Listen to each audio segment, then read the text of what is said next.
Welcome to the podcast, and this is apparently it's only me. It's a singular podcast. Did no one else said press go? things already. It's not just you. I could have edited it out. I could have just been. We could have just sat here for 5 minutes and listened to Andrew struggle. You never edited it out, though. Okay, Actually, welcome to the podcast. Now we're starting again. That's the marker. I can keep doing this all day. That's the sound. It's a very flaccid burp. Yeah, you need to really go all out for it to be noticeable. It's not authentic. It's very much like, this is a thing. Look at my trick I can do. Oh god. Wait, authentic burps.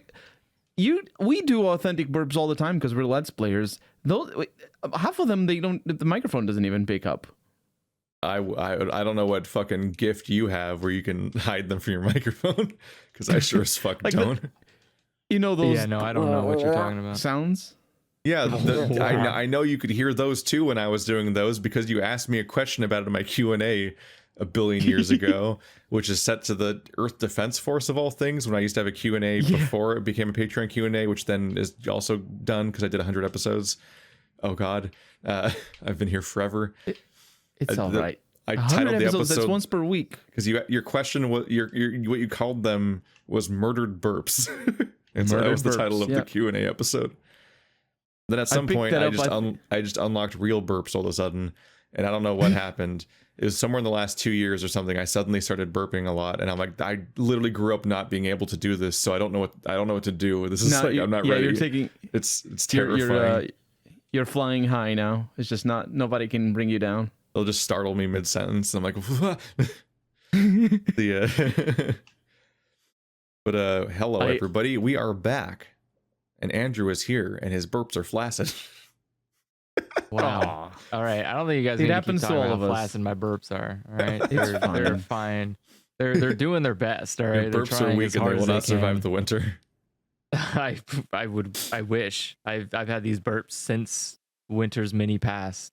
Yeah, they just don't leave. This is the pre-Christmas podcast. Oh, that's right. Yep, it's about to be Christmas. We get one more, right?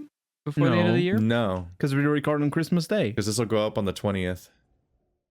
Is it Christmas Day? No, wait. Christmas Day is Saturday. Christmas Day is Saturday. So we record Sunday, the day after. We're not recording Sunday. Why not? I'm just saying this is our last one before Christmas. Sunday is the day after Christmas. True. I thought you were implying that it might be the last one. What kind of fucking psychopath celebrates Christmas after Christmas? Aren't we all ready for it to be over by then? This hell that lasts 3 months every year. You don't like it? Why is it hell? There was like Christmas shit on Halloween, and I'm like, I hate you all. What are you doing? If you want to be technical, Christmas is a bad holiday. Everyone spends $1 billion on trash that people don't actually want on the receiving end for the most part. Just pay artists and give art out as gifts. Almost everybody is bad at pretty much everybody is bad at assigning gifts, basically. I said a word I saw on the screen. Signing? I said a word that was on the screen in front of me, and so it just snuck in. Pretty much everybody is bad at giving gifts, just across the world. Just everybody sucks at it. Wow, that's a especially you. Yeah, no, it's like that's just the universal experience. Andrew, or I've talked to people about the gifts that they've given and the gifts that they've received, and also I've been through a bunch of Christmases, and it's just like, no, like almost nobody actually gets things they want on Christmas unless they're literally like a kid who likes video games, and they're like, I want the Xbox on Christmas, and then they get the Xbox. Like, wow, congrats, they passed the bar of the easiest possible fucking thing, which is that you pointed at a catalog at an expensive thing and then that you can't buy. That's the thing. Yeah, kids don't have money, so you can blow their precious little minds with gifts because they literally can't get things themselves. Adults, most of us just get the shit we want most of the time anyway. So then you're like having this weird arms race of like, what can I get people that they won't already have? And you're in this weird mix of like, do I share my interest with them? That's a fucking minefield. That doesn't work. And then you're like, okay, get them a video game. I'll try to like zero in on their interest, but then you're like, well, they're like in deep on whatever the fuck their hobby or fixation is, whereas you're like looking at it from an outsider's perspective. So anything you can try to get them is like a surface level thing that is like either the most basic thing that they would have already gotten if they cared about this like subject or whatever, or it's something that they like they already know why not to get that, like, and you don't know what faux pas you're doing. So everyone pretty much just smiles at each other and it's like, okay, yeah, ha ha ha, yeah, thank you for my This seems 75th really unhealthy. Thank you for my 75th consecutive Christmas where I get another Doctor Who merch item because you remember 75th. What? Because you remember once upon a time a vague reference to me liking Doctor Who, so here you go. Like, I've gotten the weirdest things for Christmas. I've gotten like someone had apparently fixated on the idea that I was a Bleach fan, so I got a Bleach Game Boy like DS game for Christmas once, and I was like, what? Okay. And like, of course you're just like, yeah, wow, thank you. But like, Did you have at least a DS? Most gifts are bad. At this point, like, the people that give you clothes are the winners. Like, the people that give you people that give you food items that you're not allergic to, and clothing items basically win Christmas because everybody else is like, it's just bad. Do you not make a list? Is this not a thing you do? You don't make like a list and distribute it to people in your family specifically to avoid that kind of conflict? Okay, I don't approach this that way. I did as like a little kid, but it's supposed to be like, wow, you're so thoughtful. You were able to come up with a gift for me, and it's like, fucking good luck. I'm not gonna try to like have my grandparents figure out what anime is, and I'm not gonna have them like try to guess on things that are interesting to me, or like in general know the things that I actually need as a person, because there are always things that you need at any time that you just haven't justified yourself to buy yet. You will buy them some way or another, but you just haven't justified it to yourself to go out and buy it. And those are the perfect gifts. And so like what I end up doing is I'll usually end up going on like Amazon or something and just kind of mindlessly scroll through it and see something like, yeah, that looks like something I need, but I'm not gonna spend money on that. And then just put it to a list. And then at the end of the year, I just go and like throw away all the stuff that I actually just don't need, or I bought already, or it's all just junk to me, and just keep a list of like things that are okay. These are things that I genuinely want, I haven't purchased yet, and they're not like absurd. I'm not asking for like a $400 Figma of my waifu or something. Figma. And so yeah, and so like, you know, great guys. This is why you guys don't have good Christmas gifts. I know what Figma is, though. I know what it is. And so it's that disease that he got Figma. No. And so you just give that. I just hand a list to people, and it works really well. I almost rarely get things on birthday or Christmas that I hate.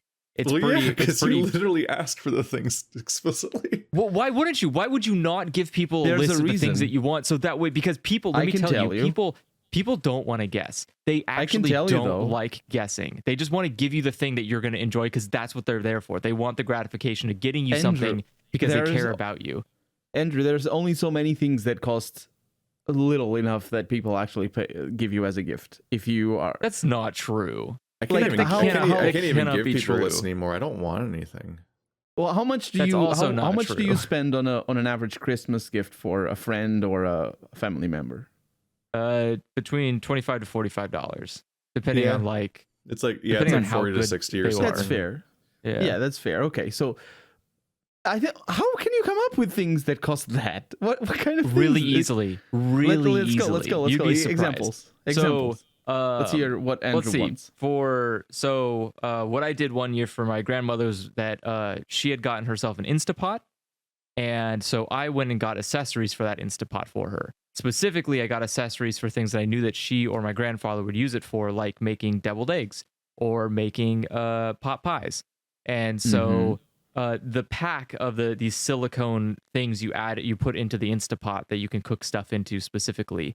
I think a pack of that was like $30 to get like 3 unique little things for that. Okay. What is it? I meant though, that's not a nice gift, but I meant for you. What do you come up with a list for yourself that costs between that? Oh goodness. You know what I mean? Much. There's like Really? Yeah, Ogun is yeah. Oh yeah, there's tons of stuff.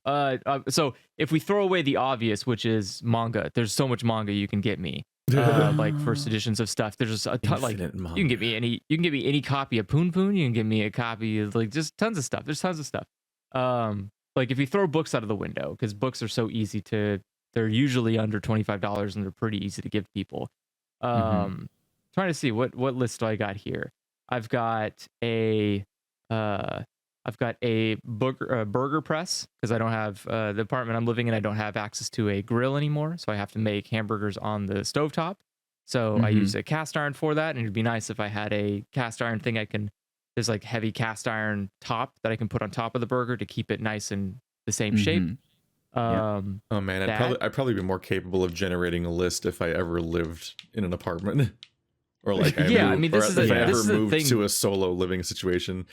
Well, and that's the thing is like for me, I look at it that way. Again, these are things that like I need or I want, but I just haven't justified spending the price. And that thing I just said to you, that's $15.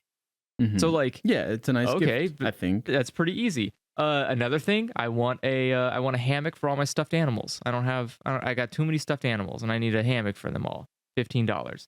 I've been on the receiving end of the same breakfast sandwich maker from 3 different people in different years. The same brand. That's impressive, honestly. That really is impressive. Yeah, especially because sandwich makers are what everybody has already. That's the thing that people have. I have like a breakfast bookends sandwich on maker? here. What is that? I've never heard of them before until suddenly they were in my life. Yeah. I think they must be more common than toasters. No. Maybe not in the US. Definitely. Everyone has a toaster. They're not. Yeah, they're not more common than toasters in the US.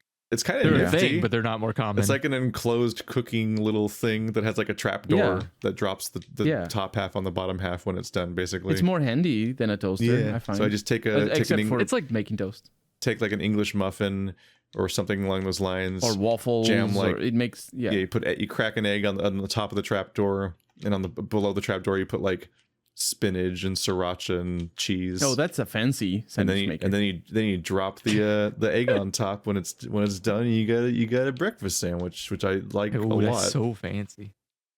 I like breakfast sandwiches. Yeah, there's fancier ones, but it's so that's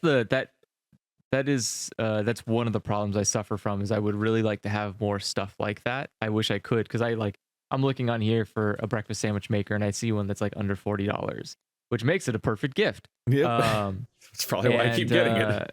Looking forward to this year's copy of it. And I've had to literally smuggle one of them out of the house before and be like, "Here, take it. No, stop talking about it." Because like I was trying to give it to my mom, and she was like loudly announcing the gift's existence. I'm like, shut up, because I was literally trying to smuggle it out of the house without the knowledge of the person in the house that I live with knowing that I was getting rid of it, because it was like another copy of the same one again. I'm like, just take it home. Oh yeah, the breakfast. Shut up. She's one of those people that has 2 volumes off and loud, and it's just like, stop. No. It's like, look, your drug buying voice, bring it down a little bit here, please. What Keith's mom is Skeletor. Then I love the idea of someone like in a parking lot buying drugs. It's like, is that the crack cocaine? And it's like, okay, let's bring it down like 16 decibels, like 70 decibels down, please. Let's do like a whisper, but if you were whispering like a whisper. I'm trying to think of what the worst gift that I've ever gotten is. A Fitbit was pretty bad. It was nice. I mean, they suck. But... Why was it bad? Why was it a bad gift? Well, I already had one, but also it's like, it's strangely insulting. Oh. Is it? I don't know. I have I bought myself, well, like, I think like almost 3 years ago now, I bought myself a like smartwatch, and that is technically like a Fitbit in that does other itself. things. As an overweight person, I get a lot lot of fitness items that are unbidden, and I'm like, well, okay, that's a little that's a little much. What you're telling me, yeah, it's interesting. It's interesting you do that. Well, so I say this because I've seen this before, where like my girlfriend got a Fitbit But she got it like as a hand me down because her sister got a better Fitbit, and so she was like, "Oh, here, do you want my Fitbit?" And it wasn't done in like a mean way. It was just done in like a, "Hey, I got a new Fitbit. Do you want this one? It still works. It's perfectly good." And it like, I don't know, new Fitbits do more than just like keep track of stats. They tell you the time and stuff. So that's like at least still something. At least it's more than just like, "Hey, look, I need you to keep track of how many steps you're taking because I look at you and it's 0." Like, like what is a like? Yeah, that seems really insulting. Oh, I know what the worst. What the worst gift that I ever gotten was. A star looking. So a sky telescope, but it's like the least expensive sky telescope that was branded as a Earth telescope. And if you don't know the difference, I didn't know the difference at the time either. Sky telescopes don't invert the image. Earth telescopes do. So basically, the way the lens works for the sky, basically if you try to use a sky telescope to look at the stars, and if you try to use it to look at things in the distance, it's all upside down. Weird. Yeah, and they got me that, and when I was, I think I was too old for a toy like that, because that's basically a toy. I was like 14 or 15, and somebody got me that, and I did not know enough to know why it was bad. This year I'm getting like eclectic shelf stable treats that people maybe haven't ever tried before. Is like that's like a reoccurring thing across my gifts this year, because I'm just like, I don't. First of all, I've already made this mistake in recent years of giving like art items or like little statue type things related to people's interests. So like, one, is that a mistake? Well, it's like, it's the first time you do it, it's like, all right, well, here's a thing they have to like put somewhere or figure out what to do with. But doing it, you can't do it again. So like, that's like, oh, that was that year where I did that. I can't do that with those people again. I have done like a little rotation of giving people puzzles. Like not like jigsaw puzzles, but like weird, like those are like cool. puzzle boxes and stuff like that. Which is like, that's a little bit of me sharing my interest, but also people will be like, "The fuck," and they'll just like never look at it in many cases. Aww. But who knows? No, I think those are like puzzle boxes are really cool. Yeah. You can get ones that cost like 20 to 60 on Amazon or things like that are like all over the place. And you can put like a little, you can put something inside. Like you can be like, "Here's a childhood photo," if it's like your parents or something. But then you forget how to open it, and then well, I mean like you can put it inside for them, like before you give it to them, you can give it because you can put a prize inside. Mm-hmm. There's little things you can do like that, but other times it's just like I don't fucking know. You really start to reckon with how little you know certain people. Or just or in some cases just people that you know that you're like, well, I know a few of your interests, but I also know that you make enough money that you just instantly buy everything you vaguely want. So I'm like, the problem of having rich friends. Yeah, so you're like, do I buy them a Beyonce disc plate? Like, what the fuck do I do? That's not a bad idea. Disc plates are really expensive though. I've got a handful of them around. I've given a few. Like I gave Andrew a Berserk display that was really nice. It's a really good piece of art. That's really nice looking. And I have one. Andrew didn't say anything, so he doesn't agree with that. No, I have it. I have it on display. I know. I'm kidding. I'm just. Yeah, it's really nice too because it's like magnetized. The Eclipse, so it's like a whole, yeah. I gave him the Eclipse displayed a few years ago, and I think last year I gave him a box of mochi. Yeah, he gave me a box of mochi, which I graciously ate. And I think that was the 6-pack. That was like 6 flavors. Yeah, I went. I have a Twitter thread somewhere where I went and reviewed each box as I ate them. And the score was how many you ate that day. Yeah, how many I ate in one go. Yeah, matcha and red bean are so good, and they're amazing. A few of them are very questionable. Sesame is just kind of annoying because it's covered in seeds, and you're like, can you not? Sesame's okay though, but peanut butter got me. I was like, this needs to like. I think peanut butter is the roughest one, where I was like crying to get through the rest of it. Like, I don't want to do this. I was like, this is not okay. This is not how mochi's supposed to be. Yeah. Like, I can't the rest of them were kind of like, surprise anybody. I don't know where you or Bird live anymore. Things can just arrive. I guess I do need to give you my new address. Yeah, you've both moved. Oh, actually, I need to give you my new PO box. That's right. Because it's easier that way. I found that. I just checked my PO box for the first time in like 3 months, I think, What? I just got tired of checking, so I wouldn't, because like there's nothing ever there, but there is always a fucking Rayleigh's catalog, like one of those like one of those ones you jam in the newspaper that's like just newspaper paper and it's just trash, and I never look at it. So every time I go to check my PO box, I can tell how many weeks it's been because every week there's another Rayleigh's like fucking newspaper print thing. And so this time I went deep down into it, and I found it was like fucking geological layers when I went in this week. There was they went several layers deep, and then I'm like, okay, I got a few in, and then there's like a farmer's market ad that was like a postcard, like, come to the farmer's market, owner of PO box, like one of those kind of completely based on nothing deliveries, but it was something besides a Rayleigh's ad. Then I got a few deeper, and I found a credit card app for someone who used to own the PO box, so I just tore it up and threw it out.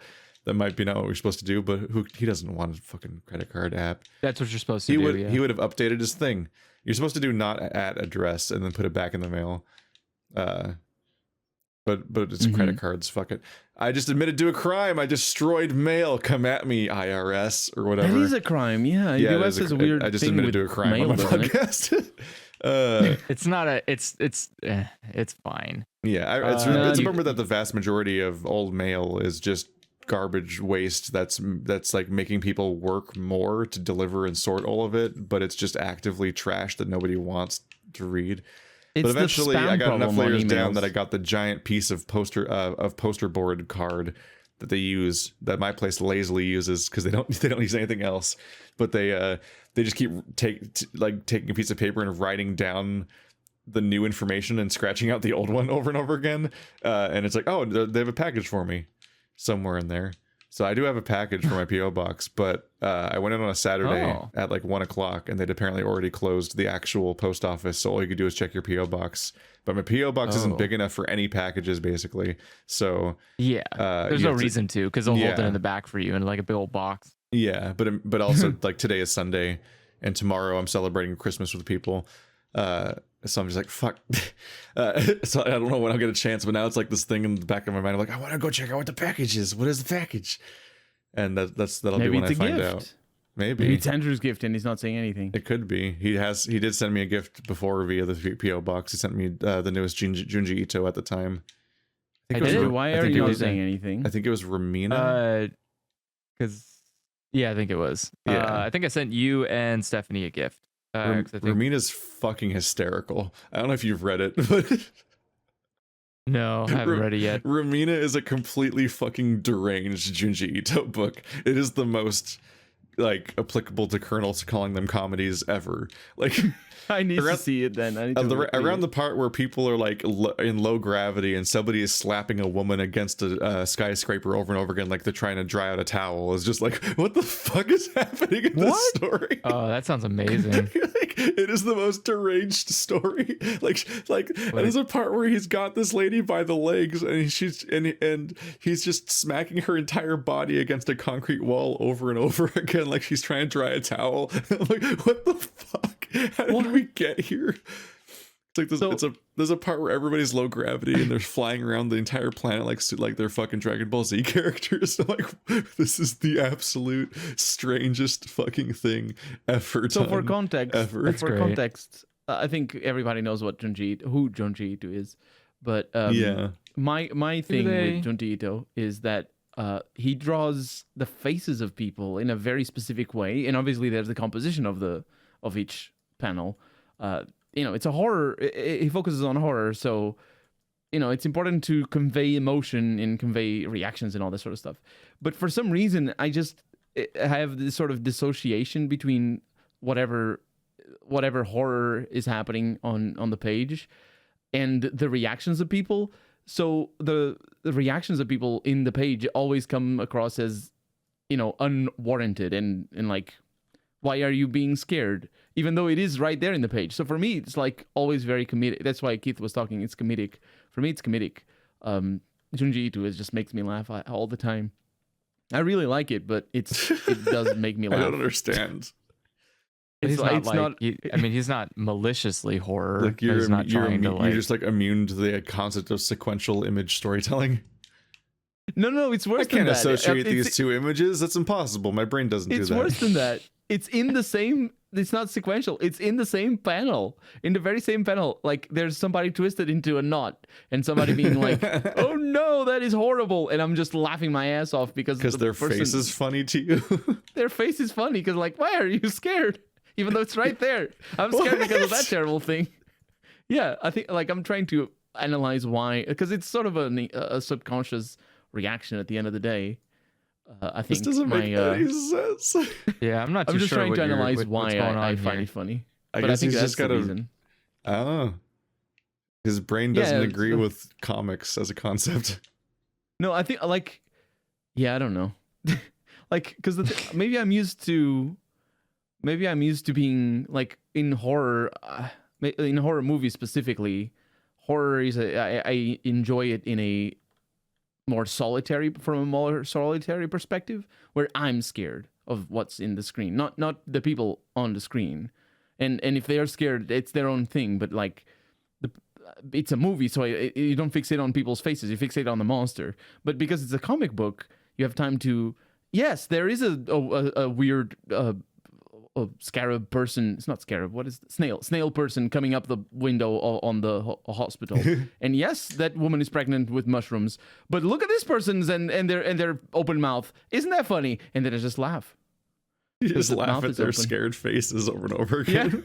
Yeah, and the more I focus on, like, I think at first I wasn't aware that I found it funny, but then the moment like I realized, Sans. wait, this is not the right reaction to have to this, I find it even more funny.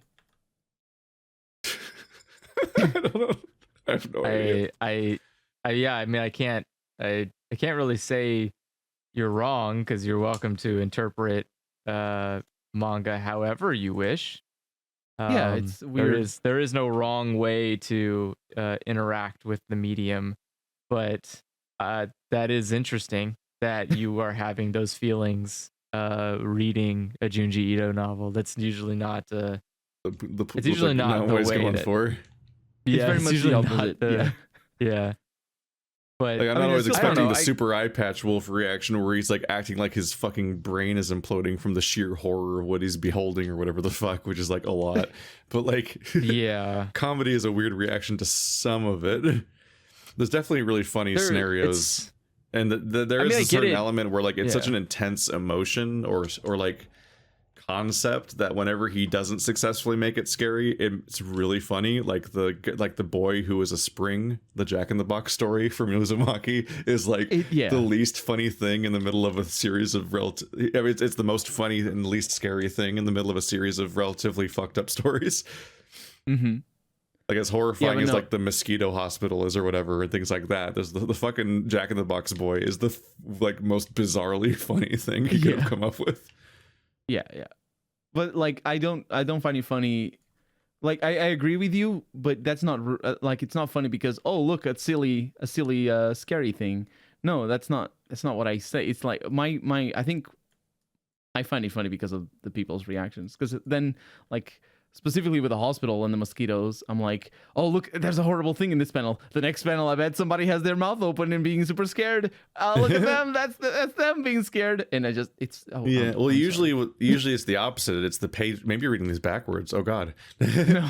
Because the No, I know art how of to read the manga. art of the page turn is that you show the shocked reaction and they're, oh God, what's it gonna be? And then you turn the page and it's a full page spread of like the thing that they saw that they were reacting to. Yeah. So usually the But then reaction they comes continue. first to hype the page turn, which is one of the Yeah, things but that then- doesn't, in some ways, doesn't entirely work about converting it into an anime. Is that it's a different medium in jump certain scare. ways. Well, it is a bit of a jump It's not scare. a jump that page scare, turn. but it's like at most you're gonna like cut from a reaction to an image, I guess. yeah, because there's a build up when you're turning a page. Although Junji Yeah, Ito makes sense. and Berserk both have the issue of like having such detailed art that when they try to animate it, they end up like reducing the fidelity of all of it because animation is specifically almost always low detail things. That's why they keep trying to make Berserk 3D because like we have to fucking draw this shit. Are you insane? And then and even the 3D is bad. Although I I never understand how things happen. It's so there's I guess it's just nepotism and other strange choices in many cases. But like Berserk's a really weird example where I guess one of the more recent shows was created by a studio that had never like really done animation before or 3D animation or something. Like they didn't even give them to like a good studio. They were just like, good luck. Yeah. Learn how to do it from scratch, and then it's like a train wreck. They had to like update the show. Popular. Yeah. They like repeatedly updated the show a few times in subsequent releases to try to fix some of the problems, which is horrifying because I watched an extended video about it, and they were like, "Wow, look how fucked up all this animation is." This is the updated version. Then they showed the original version that actually aired originally, and it was like guts like just kind of like fucking stick manning down the street, like as like a rigid model that just goes do do do do do, like somebody would hold a toy. Yeah. And I'm like, oh no! Why did they? How? So how was the bad one I saw a second? Originally not the original bad one. No. Yeah, there's a lot of this is a really interesting problem that happens in anime as it continues to tries to be more efficient but also cheap. So obviously anime is on like a hyper deadline, which is somewhat, some would argue, unrealistic. And like a really good example is Attack on Titan, which is a show that obviously has these like really large and stupid dopey looking giant titans chasing after people, and trying to draw them doing stuff is fucking awful. There is nothing pleasant about trying to draw action sequences with the proportions being as insane that they are. You can ask like anybody who's ever watched One Piece and you're like, oh yeah, this is really tough. Like it's so hard to try to figure out how a person that's like 50 feet tall is punching a kid that's 5'5". Like how do you draw this well? And so the Attack on Titan cheater way is that they make this really shitty 3D model and they have it do really basic generic poses that look okay, I guess. They're like passable for television. You're not going to be like, you know, kids that are like between the ages of 5 and 15, which is the target demographic. So much 3D and live action trickery happening in a lot of anime. Like straight up like original The Lord of the Rings rotoscoping sometimes, like that kind of stuff, or even exactly. And you're not going to pause the screen. So like, you know, obviously a kid watching it on Saturday morning is not going to be pausing their TV and going over it frame by frame and scrutinizing it like some kind of weirdo would. And also, so a lot of people just aren't good at recognizing that stuff in the first place. Like, I mean, like it's like true. Think about the number of people that have frame smoothing turned on their TVs and don't know that it's on. Exactly. And so what happens is they obviously can take these shortcuts because they know that they can get away with this on television. But when it comes to when it comes to the release later, obviously, if you are selling a product, you want it to be the best possible product you can do. And so usually what will happen is, like, again, Attack on Titan as an example, there are a lot of comparison videos between the broadcast version and the release version. And the release version looks great. They go back and sometimes they'll do like hand-drawn actual frame by frame animation for the fights with the Titans using those 3D models as the base. But obviously at the time they didn't have the luxury to go over that. So they just like use the 3D model in the interim. And so like that's the draw of buying Blu-rays for anime, is that you're getting the finished product in the Blu-ray. The television version isn't the finished product. That's the rushed beta. That's a new phenomenon, though, isn't it? This is something that started like taking place like in the early this is like the early 2000s. So once anime was like once it became the point where you were having like 20 to 25 new series every fucking season, then it started becoming this problem of like, okay, the only way that this is feasible is if people are like mass produce, you know, like they are taking shortcuts to produce this much content in a small amount of time. Because I remember when I was still watching anime. This was back in 2012, maybe. Some of the stuff that I was watching as it released looked so incredibly bad oftentimes. Like even Bakemonogatari, for example, and other series from Bones specifically. One of the studio. Bones is a studio. Like it just looked terrible. The animations were just bad. Yeah. They weren't. Yeah, and they completely redid it for the DVD, Blu-ray, not DVD. And I've seen, it's a pretty common thing. Like I said, especially it started happening more as the 2000s happened. because back in the 90s, it was really obvious if you use like CGI because it looked like poop, and so It was you fun should really, watching. like, I watched. A lot of us watched Cowboy Bebop recently, and it was fun. Yeah. It was fun spotting the multiple, relatively subtle uses of 3D throughout the thing. Whenever you have to have a complicated enough thing that moves around, it's usually 3D even back then. But also, did you spot the live action part? No. Which part are you talking about? I'd have to. It's the fridge episode opens on a live action horror segment crawling through the vents, and it's definitely someone with a camera going through some dark space and then making the footage even darker, and then that's the footage of like the parasite monster thing going through the vents. Like it's absolutely live action. Like I was like, this is moving weird. That you would never draw it this way. This is like that weird uncanny feeling you get when you watch a Joel Haver animation, and it's like it's using that one AI generated animation thing where they just film himself and then they draw over it and then it tries to like match himself. Yeah, AI generated. Yeah, like you know those like Twitter memes where people, or it's probably from something else originally before Twitter even, but like where somebody will like animate themselves, their faces, they film themselves like singing or talking or something, and like but they show the avatar like some like anime character or something, and it matches their animations. That's basically Joel Haver's. All of his animations are basically like kind of a version of that, but like it takes more work, but it also looks kind of janky in certain ways. But he basically draws the keyframes of drawing over himself, of his live action footage. And then it tries to like interpolate the rest of it to make a full animation, and that's basically like how he single-handedly is able to make an animation like every like 2 to 4 weeks or something for its like 1 minute skits.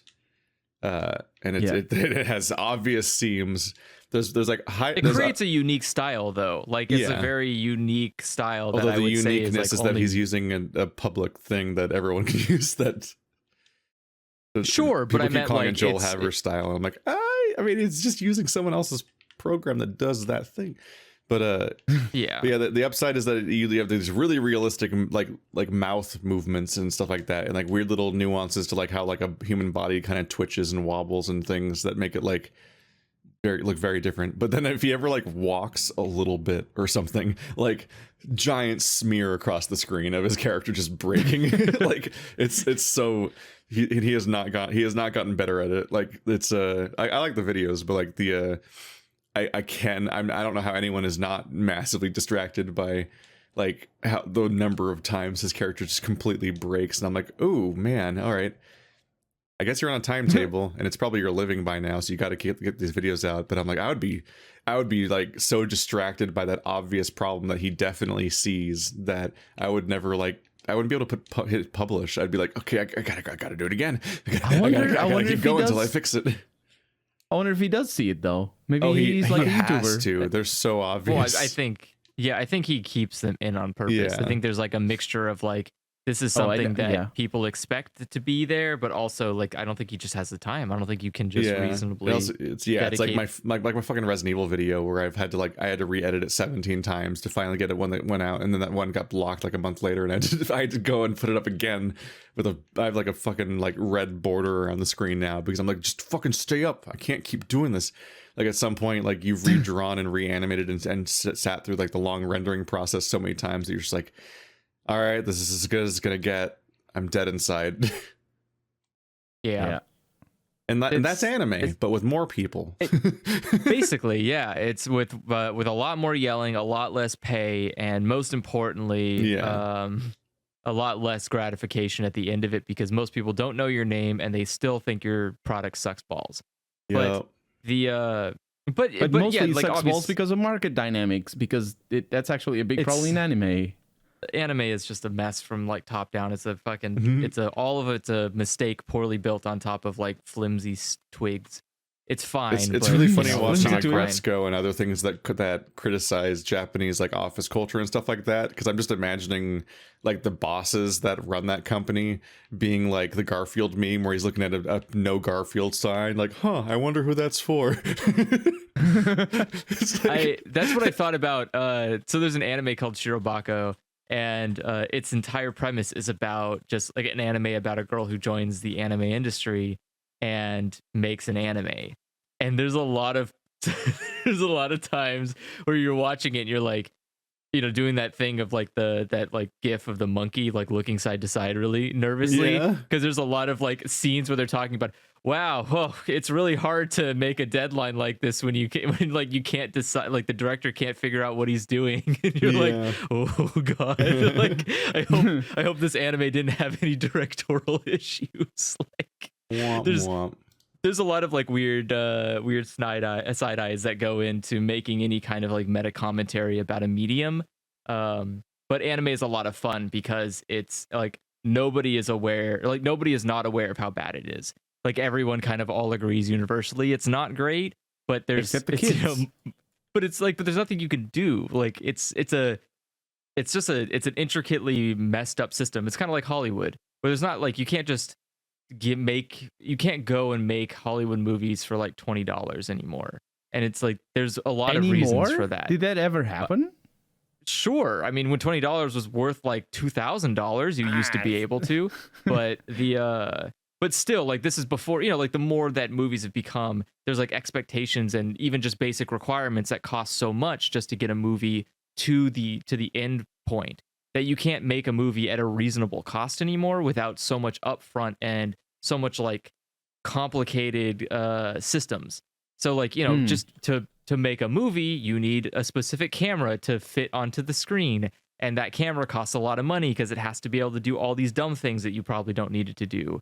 And it needs like, there's just so many like dumb things that you kind of have to do because it creates a standard, but also at the same time, it just kind of creates a hard barrier of entry. So like new anime studios coming up have a harder time to get their feet going than say like old studios that have already been there for a long time, which is like the problem with going back. This is the problem that Berserk had, is that they gave this property to somebody who like they were relatively new to doing full 3D animation. This wasn't something that they were like the best at doing, but they were trying their best. And this is like, hey, we're gumping into the market, we're gonna do this. And it's their company isn't bad. They've gotten progressively better as time goes by, but Berserk was like not well handled, and you can see that a lot. And it's not like it's partially their fault because they didn't know they didn't know how to do this properly.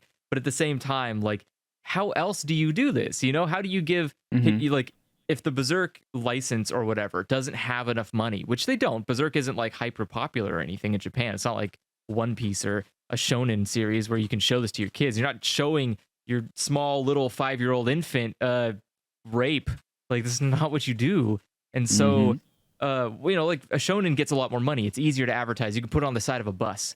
You're not going to do that for Berserk, obviously. And so it doesn't have a lot of money. The project doesn't have a lot. So you have to find somebody who's like, on a small budget, but can also like still make something of quality.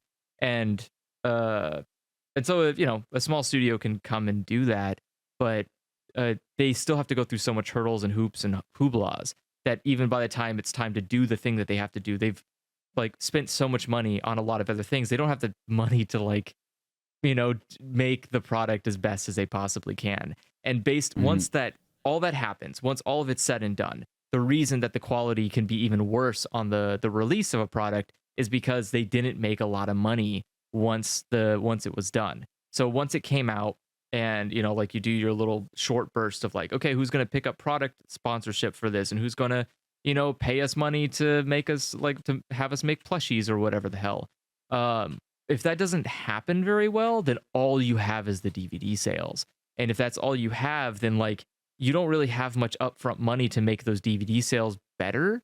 You just have to like do whatever you can to like, it's like you're just scrounging by whatever you can to make your company not collapse in on itself. Which can lead to rushes, which can lead to sloppy work, which can lead to a bunch of other problems. But like I think it's Kodansha is the one who owns the rights to Attack on Titan. They have a lot of money, and that series makes a lot of money. And so they have like the luxury of kind of skirting around on their anime and then paying a lot more afterwards. Because, they get a lot of license deals and all the marketing and the plushes, and everyone wants a stupid Levi doll or whatever. And you can, with all that money, then you go and say like, okay, now make the Blu-ray better. And then you sell these Blu-rays for a giant fee. for small amounts of episodes, and then that studio gets that money, and then they can keep Anime is the cycle going. expensive to buy. Anime is expensive to buy. It is not well made, but it makes sense. This is the thing, is like people don't understand this a lot, but like streaming isn't good for anime as an industry. It's actually terrible for anime. DVD sales are like the king here, and Western audiences primarily are not very king at buying Blu-rays. They're very lazy and just want to like stream everything and be done with it, throw it in the trash and forget it ever existed. And so this, like, a lot of this industry is held up by Japan itself, like people going out and buying those Blu-rays. So when you're, I love seeing the arguments of like, what? It was so popular. How come there's not a season 3? It's like, I don't know. Did you buy the Blu-rays? Did you go out and buy all the Blu-ray copies? Because I bet you someone did in Japan, and that's the only metric that matters. I just bought a copy of Cowboy Bebop, Knocking on Heaven's Door, because it's impossible to watch it anywhere. Yes, it's nowhere. That's another thing. Is that license deals are not that profitable. They're kind of like these side things. So there's not really much incentive to go out of the way to spend a lot of time. They just let stuff die half the time. There's like, all right, this anime's dead forever. Bye.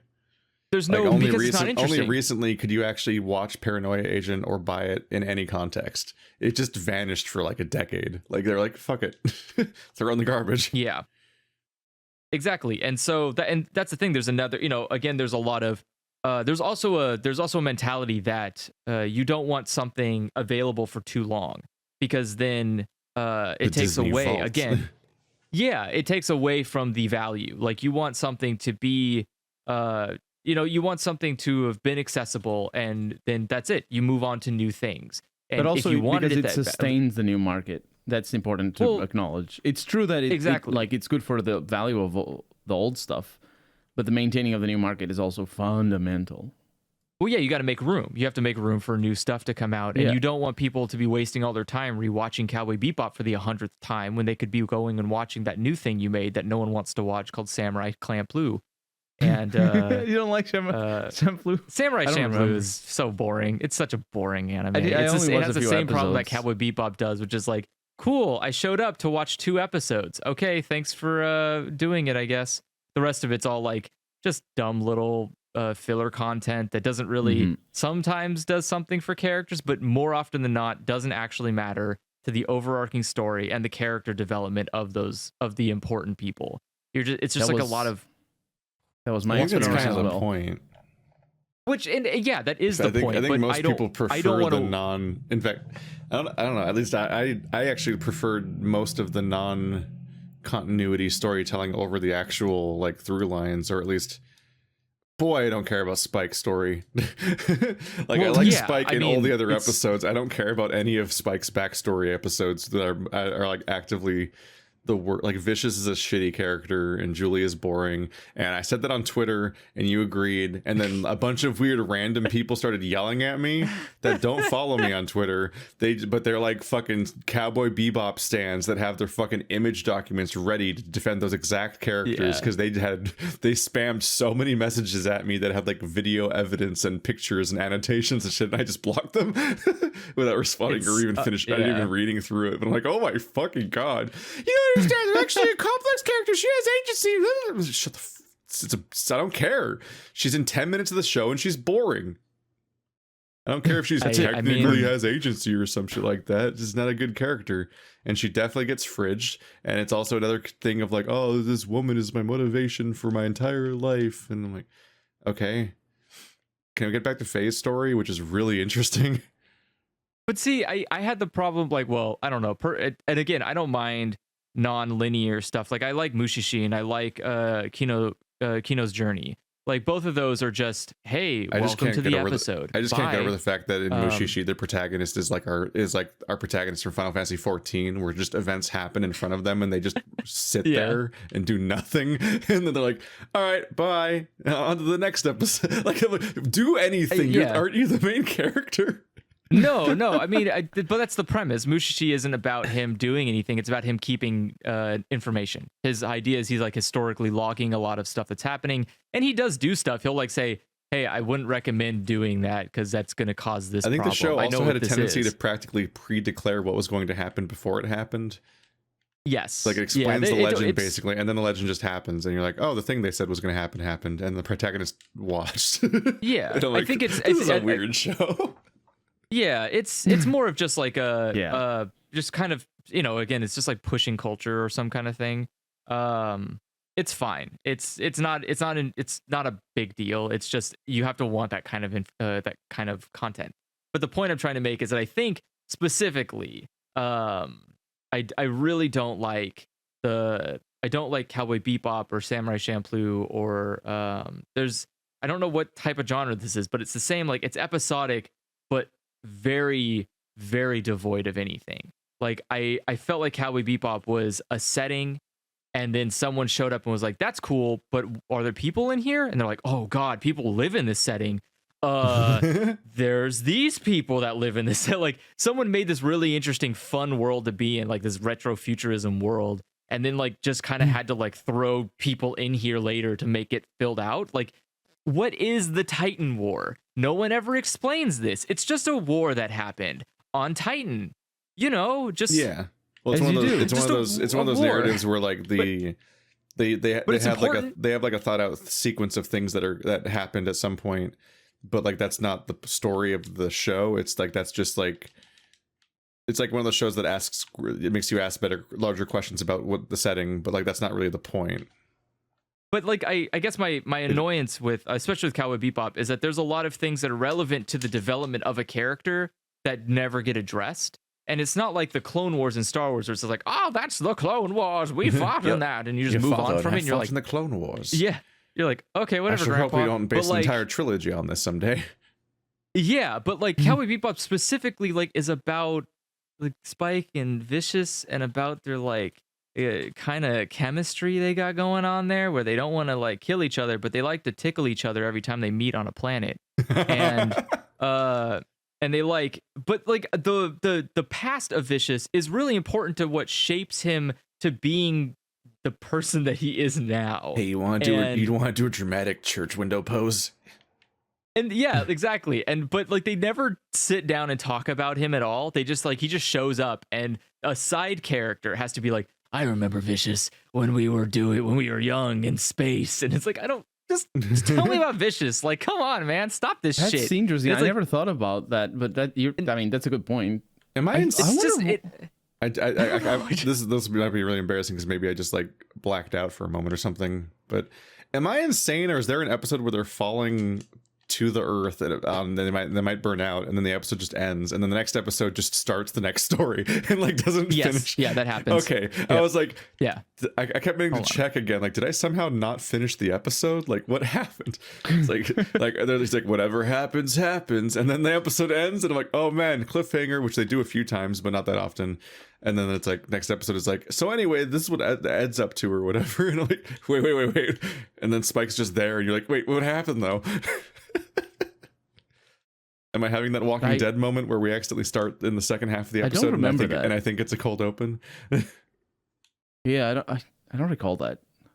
It's the episode but where they old break anime out. Did that a lot, they broke out the old timey space rocket, like NASA rocket, and save Spike because he's like, well, I guess I'm gonna die, because it's like, go ahead and drink my booze, here's where my stash is, because I'm not cutting out of this one. And then they're like, actually, you're gonna get out of this one. But then they're fucked afterwards, like, oh, actually, maybe we're not gonna get out of this one. And then the episode ends. I'm like, wait. Yeah, I think there's another episode. I think there's like the technically, what's it called? The thing in the fridge episode is the same way. It's the same premise where everyone gets hurt. The episode seemingly ends with everybody maybe on the verge of death, and then it doesn't resolve it, and then it just ends, and you're like, wait. Yeah, they like Spike throws the fridge out, but then like it doesn't really address like Ed eats it, and it never really addresses like is everyone okay though? Like because they were like, it seemed like they were all gonna die of it. Pretty much everybody but Ed got bit, and so it was like, Are our heroes okay? And then we just move on. Next episode. Like, okay, all right. It's And so that's why I don't really like that personally. That's why I really don't like Cowboy Bebop. I don't like this weird. It just feels so fractured. It feels just like it was like all of the character stuff was really rushed out the door, and it just I don't know. It's not as interesting as I would like. There's limitations you run into in certain ways when you're dealing with an entire cast of characters who run on apathy, and like specifically they're all like, I'm only in this for myself. I don't care about other people and stuff. And so it's like it does there's like a comedy to it, but it's also a bit frustrating dealing with an entire cast of characters where none of them know the story of each other, and then when they learn the story of themselves, none of them care, and you're like, all right. So like you'll have a big character moment where this character learns this or that, like, oh, and that's how he lost his arm, and it actually, oh my god, this thing happened, and oh fuck, and then all these revelations, and then like he never talks to any of his crewmates about it, and none of them find out, and none of them pay a pivotal moment in his story, and it never comes up again, and you're like, all right guys, and like at the very end it's like, oh, we actually do care about each other, and it's actually fucked up, we're all gonna like be separating, and maybe I'll be dead soon, and so on, and but like they spent the whole show just actively not giving a fuck about anything, in like not even like a playful like friction sort of way, but just actively ignoring anything. I guess it's just an accurate portrayal of an American family, because they don't know anything about what's going on in each other's lives. And they're always betraying one another. They'd be terrible at getting each other Christmas presents. I think you're right. Yeah, I think they would be really bad at getting Christmas gifts for each other. It's funny because there's this long stretch of, I guess if you play like the 7 Degrees of Kevin Bacon, there's a series called Michiko and Hatchin, which is what I wanted Cowboy Bebop to be, which is like a really fun story of people just going through, basically like going through an area. They're going through what you can call it a world, if you will. It's just they're just going through South America, but it's a really well thought out like country, like I guess in the anime, it's a really well thought out country. Where they're going through, like you meet characters and environments, and all of it really feels good. But the story itself isn't like overly complex. It's not something you can really jump in and kind of understand what's going on really quickly, and you don't need to like, oh, I wasn't here to find out about the Clone Wars. Oh no, all the context whatever is gone. Will I do? Yeah, like I guess I have to watch season 1 and read the light novel at the same time while also crying. And the that doesn't sound good. But this is like the show is directed by someone who did episode direction on Samurai Champloo, and so there's like this. I didn't like Samurai Champloo, but somebody used that series as their kicking point to go and make a series I did like, and it's always funny because like there's a lot of that in anime where there's a lot of stuff that I didn't like, and it turns out to like that's the why a thing selling you like point existed. Yeah, that's like why a thing I like exists, is because they had this weird jumping off point to go to. And it's I don't know, it's really fun. Like once you start going, there's like this point with I think all media, I believe all media that's not book related tends to be like this, because books are really upfront about who makes stuff. But like television and movies tend to be really subtle about who's making stuff until like the very end, or if you're like really really paying attention, like on the small little credit sequence in the beginning of an episode. But when you start getting more detailed and you start finding, like looking at things and going, I really like that, who did that thing, and you start finding out these backstories of people, like directors and the storyboarders and stuff, and you're like, oh, I can really see like the progress. I can see like the linear trajectory you took in your career to go from like some piece of shit garbage that I don't know how got made, and then you're like making some magnum opus. And I want to say, like, I think Cowboy Bebop has, I'm trying to remember who it was on Cowboy Bebop, but there was someone on Cowboy Bebop that had the same kind of trajectory. Oh, it was what is it? I don't know. Yeah, it was. Sorry, it was. I think is it the same guy who did? No, what did he do on? Sorry, what did he do on this? Keith, do you know? I don't understand what the question is. Oh, sorry. I don't know either. He like started at a thought, so like there wasn't enough to Sorry. investigate. I got confused here because I thought I had understood something. I think maybe Wikipedia's wrong. Oh, he's looking at Wikipedia. That's what it is. I think something was wrong here because he's not. Oh, he was a music producer. So that's what it was. So the guy who directed Cowboy Bebop, which I didn't like Cowboy Bebop, but he later did. He was the musical director for Michiko and Hatchin. So the music in it is amazing. It's so good, but and the story is really good. But the only way it could have happened is if two things I didn't like existed. Like, it would have never happened if not for Cowboy Bebop being successful and Samurai Champloo being successul. And then like two people from those series went off to make something that I actually did end Wolf's up liking. Rain. No. No.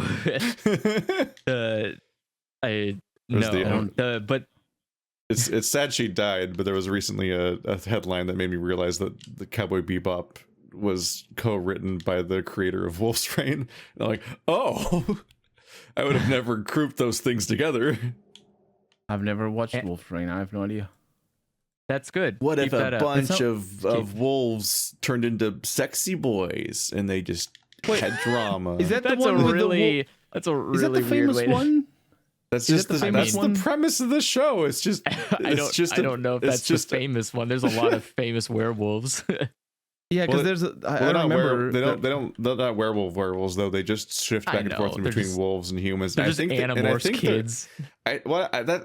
I'm trying to remember. I think they're just always wolves. I think the humans are like not real. Like they're just an expression for us, basically. I don't remember. I don't think they even shapeshift. I think they just are wolves and they're represented as humans sometimes for the sake of the audience or something. But I could be wrong. I think it might be like when he played like, what's it, like Hatoful Boyfriend, and like all of those birds are supposed to be people, but they're represented as birds or something. Maybe. I don't know. There's definitely some I anime think you where might it's be. like, I or think you some might be visual right. novel. It's been a long time since I watched Wolf's Rain. I watched that when it came Oh out yeah, on no, Toonami. that was like a seminal anime for me. Yeah. That's so long ago. Let's see. So it's like an early memory. It's like how I watched Dot Hack Sign, but nowadays all I remember of the entire anime is that conversation of them walking through the forest and Bear talking about drawing grids as a kid when he played RPGs. Oh yeah, you are right. It is four wolves that are like just kind of four wolf boys that It's are a on their wolf way pack, to. and there's like a fairy girl or something. Yeah, and- so there's some kind of girl that they all want because she's like a key to paradise or something. And so then there's primarily like I this, just remember having no idea what the ending was as a kid. I had absolutely I don't fucking know. no idea what happened in the story. The ending happened know and I'm how to like, I don't know what describe- this means. What happened? I don't know how to describe this creature. There's like the antagonist is what I it's like some kind of terrifying monster. I don't even know its name. What is its name? Lord Darcia the Third. Like, what a name! I love it. Lord Darcia is just the perfect. That is quite a name. Oh my god, look at Reminds this me of- character. Sorry, I always do visual gags, but like this character is Yeah. stunning on all levels. Fuck you, Like, podcast audiences. sorry, people, but seriously, if you Google it, I'm not gonna tell you how to spell it, but if you Google it, it basically looks like something you'd see in like a Tim Burton movie, or some kind of what is it? Like one of those live action Jim Henson movies. It's just way over the top, unnecessary for like an anime about a bunch of wolf boys looking for paradise. They're just like, oh, I want to save a girl so I can be happy all day, and it's like whatever this thing comes up, it's like you're not getting in, wolf boys, and it's like, oh no, like I'll get you next time, wolf boys. Wolf's Rain's weird. I I don't understand its popularity because it wasn't some kind of like someone it wasn't It's like because Konami they going think like, that the anime boys are attractive. That's the entire basis. well, That's but it's weird because that's it's the not premise as of the show, basically. I guess. I get the I impression just as don't. well. They've got like the good boy, they've got the bad boy, they've got the nerd kid, they've got I don't remember the roster very well. There's the guy I mean, that has the sort of. weird like open torso like leather vest jacket or something and Of a rat course, tail. of course. Yeah.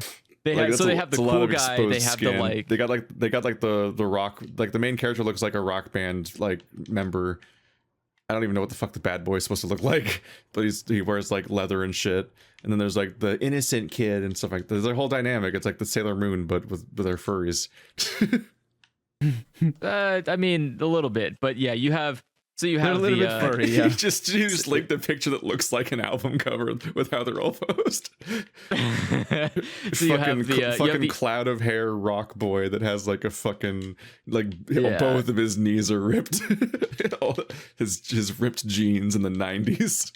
oh, it's great. It's very on brand for what it is. It's so you have your perfect archetypes. You have your nerdy boy, which is the you have the one with the light brown hair sticking up in kind of like a triangle shape. You have him. He's your little like nerdy sweet boy. You have your Shota, your small boy, which is the one next to him with the hair going over one eye. That's your little innocent boy. You have your bad dad, which is the one in leather, and he is clearly Bad the dad of the dad. group. You're bad. Yeah, he's dad. gonna Wait, keep that's an everyone- archetype? Yeah. You have the character who's like a father figure to all the other characters, but also he's like, you know, a tough guy. He's like a tough dad. He's like, no one's gonna like mess with my the wolf boys. great It teacher all Onizuka graphs like directly kind of onto the. archetype? It all like graphs directly onto that shit where like the Warriors cats fan base will like draw the cats as humans and like come up with like what they would wear and what they would look like and shit. Except Yeah. it's canon because it is what the anime was just the human versions of the characters. Yeah, and then you have the big long hair actual like loner bad boy. So the kind that like basically all the Sasuke fans love, where it's like, oh, look at this guy. There's no redeeming factors about him, but I really love him. Like, I have no idea why anybody likes this character type. He's in every anime, and he's the same character every time. But he's just. Is he I don't know. pretty? Because that would be a reason. Well, they're all pretty. I mean, they're all. Oh, there we go. That's No, they're they have to full be all full pretty. boy band. These are the archetypes that you would have in a boy band Yeah. like setup. But- and still But do. like, and it's not. They still but do this that. is like so.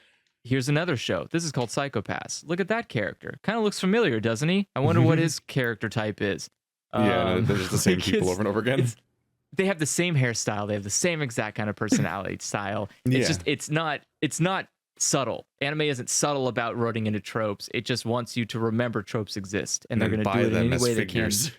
Yes, buy them. And you can have every figure look the exact same, but from different anime series. So you can explain to all your friends that they're actually different Yeah. characters. I'm and your just a friends really kinda big shake fan their of head. Lancers. Well, that's right. Lancer is an Yeah. an archetype, right? I Yeah. think Vegeta's a Lancer. So like and Yeah, since Vegeta's like a Lancer. Vegeta and Sasuke. So that person, Yeah. that's the Lancer. Kuwabara. Kuwabara. Honestly, Yu Yu Hakusho might be whoops all Lancers. It might just be Yu Yu Hakusho. It just might just be Yusuke and his 3 Lancer buddies. Or I don't know. Kuwabara and Hiei are both Lancers, I think, maybe. I don't know. Maybe not Fox Man, who's all Fox. Lancers. Whoops all Lancers. That sounds like What that a- could be the name of an anime. What a great dating I can't sim. understand what Like, I can't understand what my husband's talking about. Airing right after Whoops all Lancers. Yeah. I mean, they have. What do we do when our entire RPG party is the same personality? But no, it's just part of the structure of how you structure a series of characters that interact, and you want to have meaning. You Yeah. want to have them meaningfully round each other out. So you have like the you have the cautious, like good-natured person, then you have the aggressive, competitive person, and you got like a stupid person, and you kind of like have like things you want because whenever you want a certain thing to happen, you got like you want to have like a character available that would be the person that would do that basically.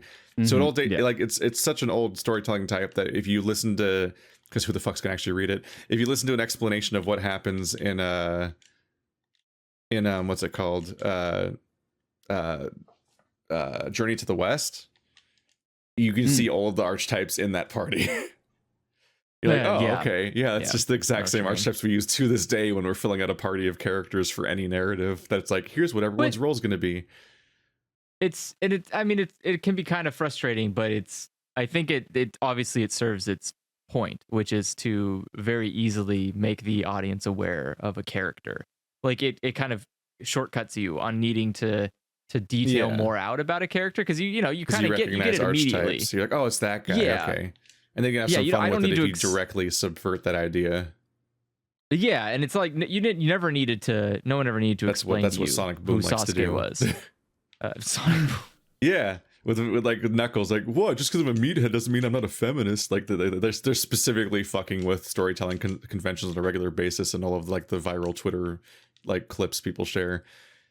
That's only because I don't think Sonic Boom had always Rouge meta commentary. Did Sonic Boom have Rouge in it? No, it didn't. That's exactly the only reason that Knuckles was a feminist in that one. Did Sonic Boom have Rouge in it? It did not. Without Rouge, Knuckles can be a feminist, but with Rouge, he can never be a feminist. He's a patriarchal. Because he will never let her have a diamond, ever. He will never let her have a single piece of the emerald. He will always take it from her, no matter if she earns it by finding it before him. He always shows him, just nope, that's mine. Takes it back from her. I mean, he is the guardian of the emeralds. I don't think this is feminism related. Nope, he doesn't even ask for her help. When she's like, oh, here, I'll help you with getting the emeralds. He's like, I don't want your help. I'll do it myself. It's like, okay, Knuckles is a little rude. She's offering here, like you saying she's not qualified to get the emerald pieces with you, because I think she stole more than you found so far, so I think she's better at this than you. It's like, I'm the guardian, I'll do it. It's like, Rouge okay, is Knuckles, the bat? Little rude. Rouge is the bat. Yeah. Rouge is she is basically she basically exists to just she's like Catwoman in Batman. That's her entire archetype, is she just goes around and steals stuff from people because you know girl thieves are cool. I don't know. But the femme fatale of the Sonic universe. yeah. I mean, technically, Robotnik did hit on her in the anime.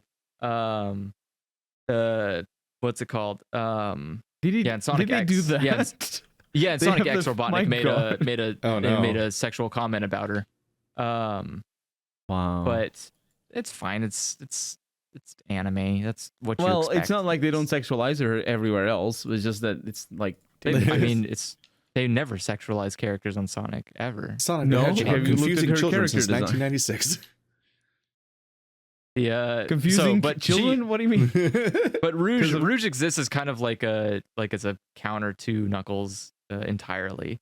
She's like, you know, she's basically like, I just like shiny gems, and I'm gonna take all of them, and this one's pretty good, and I can find this one apparently because it's all over the place because Knuckles can't keep his shit together, so it always breaks every fucking game.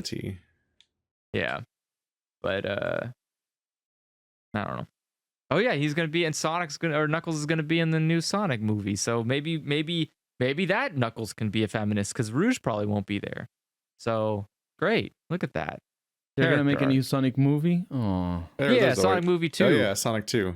I think the Sonic movie did well. It did amazingly well. It did commercially successful. I mean, granted, it started a pandemic, commercially but successful.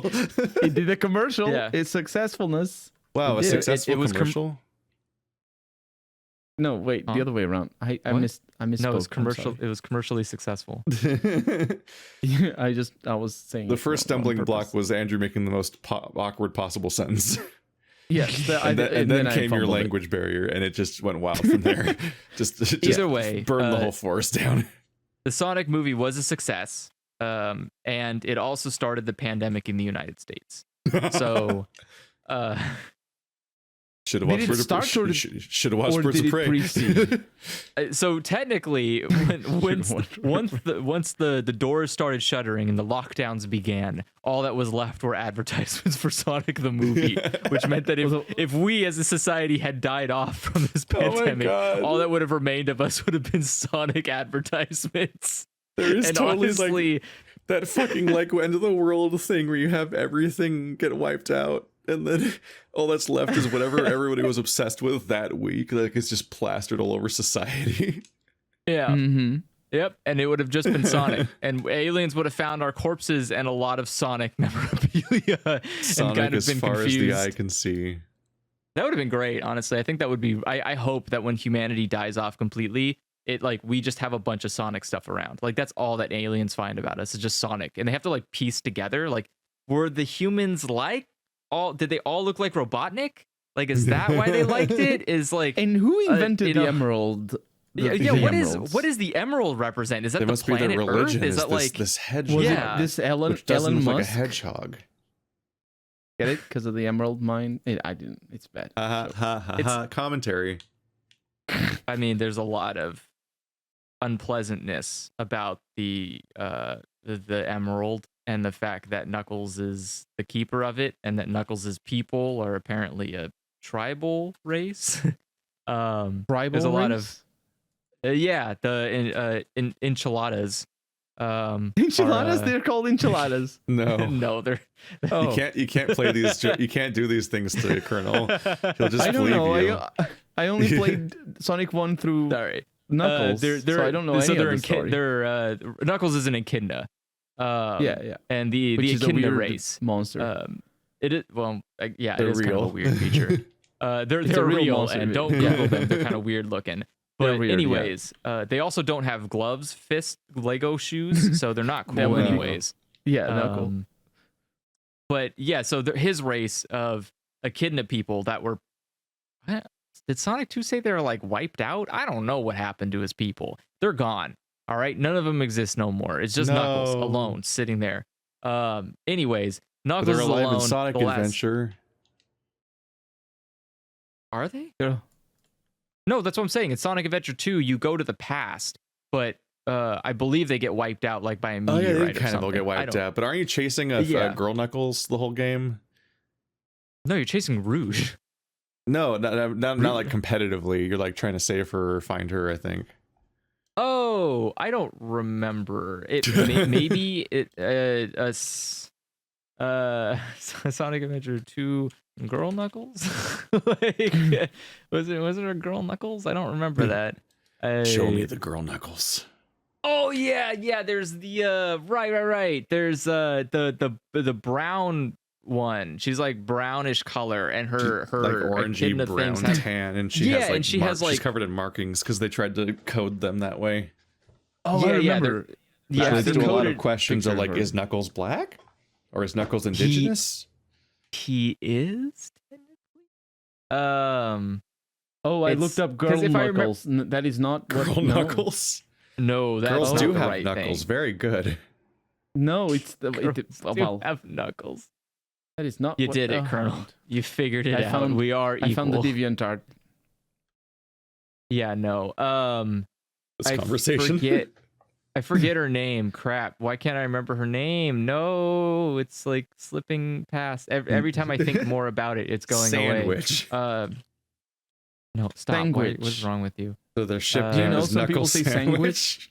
Well, they're all named after stupid crap anyway, so it's really hard. Like, I can't tell if you're lying or not because it may be her name. Sandwich. One of No. them's named like I no, just one of made them's that named up. Cookie or Cream. Yeah, one of cookies and them's named- cream. Yeah, Cookies and Cream is like the name of a pear. It's like, It's like yeah, wait, it's like, cookies and cream it's is like a a, thing? Oh, it's like no. a rabbit and her pet or something. I think are cookies Yeah. and cream. it's or a something rabbit along and a those chow. lines. Yeah. It's a silly universe. It's like how it's like how those two characters in Mega Man are named Rock and Roll. Oh yeah, that's right. Yeah, that's just dumb translation stuff. No, this isn't helping me. Okay, so I don't think she was a character in the current time. She was basically like the spirit of the Emerald. And Knuckles is like trying to put her back together or whatever. She's put Maybe. back the thing together. Or no, that was sorry, that was Sonic Adventure 1, right? So God, what this lore is awful. Wow. Anyways, so there's what's it called? So I don't know. What was I saying? Oh yeah, anyways, at the end of the world I hope that there's nothing but Sonic memorabilia. And I think now that there's a new Sonic movie and it has Knuckles in it, maybe this will be the case because maybe the second one will sell so good that we just can't stop. We can't leave Sonic ever. Sonic is such a weird phenomenon for me. Yesterday we were talking, I think it was yesterday or the day before, we were talking about how Sonic isn't about going fast through the levels for me. Because fight, kill. Yeah, kill. it was basically an offhand comment, and I know obviously I'm wrong because that's not how the games were designed or marketed, but specifically marketed. They were never marketed for exploration. But me, I had a Sega Saturn, and I had Sonic Jam for the Sega Saturn, which included Sonic 1, 2, 3, and Sonic and Knuckles, which is a pretty good collection. And I played that thing over and over again, and so I knew the levels inside and out. I knew the things all over, and I only knew it because I explored everything, and that was fun for me as a kid. But obviously, I didn't have a Nintendo to play a Mario 64, which was at the time that I was playing Sonic 1, 2, and 3 a lot better for exploration, admittedly. I just remember it a lot. Like the thing I spent the most time in Sonic games for the Genesis were the bonus stages. Spent a lot of time trying to get good and beat those bonus stages because those were actually like that was the hard part of the game. That's where the game really and it also mattered because I think you had to get all the Chaos Emeralds to like beat the game. That's how you finish the game. Yeah, it's also half the game. Like if you play it well, it's half the playthrough is bonus stages. Man, which is it's funny weird, too because there's no fun bonus stages in Sonic. I agree. No, you don't think so? They're miserable. I hate I think all of them. I think the half pipe one's pretty fun. I like when you're running straight onto a half pipe and you're just moving left and right. I think that's pretty fun to do. But it's that's probably the shot. best one. The worst one's probably the that is probably the best one, like fever dream horror. No one likes the pinball fever dream thing Whatever where it's like the just fuck that it's thing turning. Yeah, it's Oh no! Wait, do you mean the globe Nobody likes it. Nobody or the likes rotating one? I mean there's like a fucking like visualization background and there's a grid of globes. Oh yeah, and it slowly wobbles left and right a bit, and you have to like jump through it as a ball and try to find a goal that you can't even tell where it is most of the time. But also like if you're not tapped into the fucking like gamer culture or whatever and have any context for this stuff, you're like, Sonic's incomprehensible. Like, why is this happening? I went most of my childhood, probably all of my childhood, not even knowing what the mini games were for. All I know is the game got worse randomly between every level for no reason. Like I didn't know why were doing this to me. Well, I just don't know. I just knew I wanted them to stop. I know. I like even after these many years, I know the sound effects by heart. Like I can hear them in my brain. I love that. I love that you. Why did it get worse? What happened? I was just playing a fun game where I just ran from one side of the screen to the other. Between every level, there's just a don't. really shitty mini game where you can't seem to earn anything that would matter, and you don't know why it's happening. And it just does it to you, and you're like, stop. Experiencing games in English as a Portuguese-speaking kid kind of trains you to not having any idea what's going on. So maybe I was a little bit immunized towards or from that. Joke's on you. I was raised on not understanding video games. Yeah. It's very true, though. I had that problem in the very early days of like anime when I couldn't get subtitles for stuff. Because like sometimes I download something off Livewire and it just didn't have subtitles and you're screwed. You're not going to spend like another... Yeah, but you're not going to spend a week downloading a new file. It's too much. So you just have to watch that episode without subtitles and kind of like. And we didn't have SRTs. We didn't have SRTs and whatnot. Yeah, do we still use it's not SRTs? like I can open up. It's not like I can open up a VLC player and just go online and download someone's like fan subs or whatever because this is still like too early. Just try some jelly donuts. Yeah, basically. That sounds good. But your brain just kind of has to like put together like what's happening and kind of assume. Like, I think I know what's happening. I hear some words I think I've heard a lot before, so it's probably... Daijoubu. That's it. That's half the... Someone's okay. That's all that matters, right? Everyone's okay. Or asking if they're okay. What's it called? I actually had this problem when I watched Avatar for the first time. So when I watched the Avatar movie, I didn't want to go to theaters and watch it because I wasn't going to waste money on something I knew I wasn't going to like. and so I downloaded it. So I just like downloaded instead, but I got a Russian version and I didn't realize I did that. So instead of re-downloading it, I was like, look, I'm not going to waste my time. It's not that important. I'll just watch it in Russian. How hard could it be to understand? And it was impressive how little you actually needed words to understand the movie. Like I had no one said, I couldn't understand anything anybody said, but I immediately understood, oh, okay, so it's just a bunch of people want to like take over this native land. Oh, they want to break down the tree, right? Because it's probably like rich in some kind of resource or on top of a resource they need.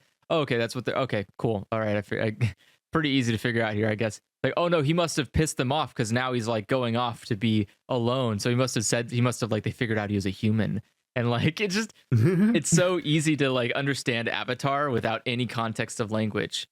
We've talked about Avatar before, but like it baffles me that people at the time, not since then, because since then, everybody makes their own opinions, it's fine. But at the time, everybody acted as if it was the must-see movie, and it was weird to me. It was. There were other 3D movies since then, including Saw 3D or before. Not like that. That movie was like built from the ground up to be a 3D experience, like the kind you would see at like a theme park or something. It was. If you're not looking for it, it's such a gimmick, though. If you're not looking for it, it's like any other movie. Well, yeah, you've cracked the code that your average movie-going audience is kind of boring. Yeah, because everybody acted as if, oh, it's the must. First off, it's awful. It's an awful movie. But besides being awful, why do you think it would be good? It's actually, wait a minute. Isn't it from Spielberg or somebody like that? It's from. It's that guy. Terminator movies. Ridley Scott. No. Not Ridley Scott. Is it not Ridley Scott? From Cameron. There you go. James Cameron. There it's from, that might be the reason. Yeah. It's from James Cameron, the guy who did Titanic, which is also a unique masterpiece. No one's ever told a story like that before. No, Titanic is kind of okay. More notably, Aliens and Terminator. That's Ridley Scott. No. Yeah. Ridley Scott made Alien. Oh, he made Alien, right. James Cameron made Aliens. You're right. Yep. And Terminator. That's why they got mess. What a fucking mess. Terminator is a good movie, though. I think more people like Aliens than Alien, honestly. Yeah, I think so as well. That's because they wanted action. They didn't want suspense. Yeah, exactly. No one liked Aliens. That's why they want Avatar. Yeah, they're just not very interesting. I guess.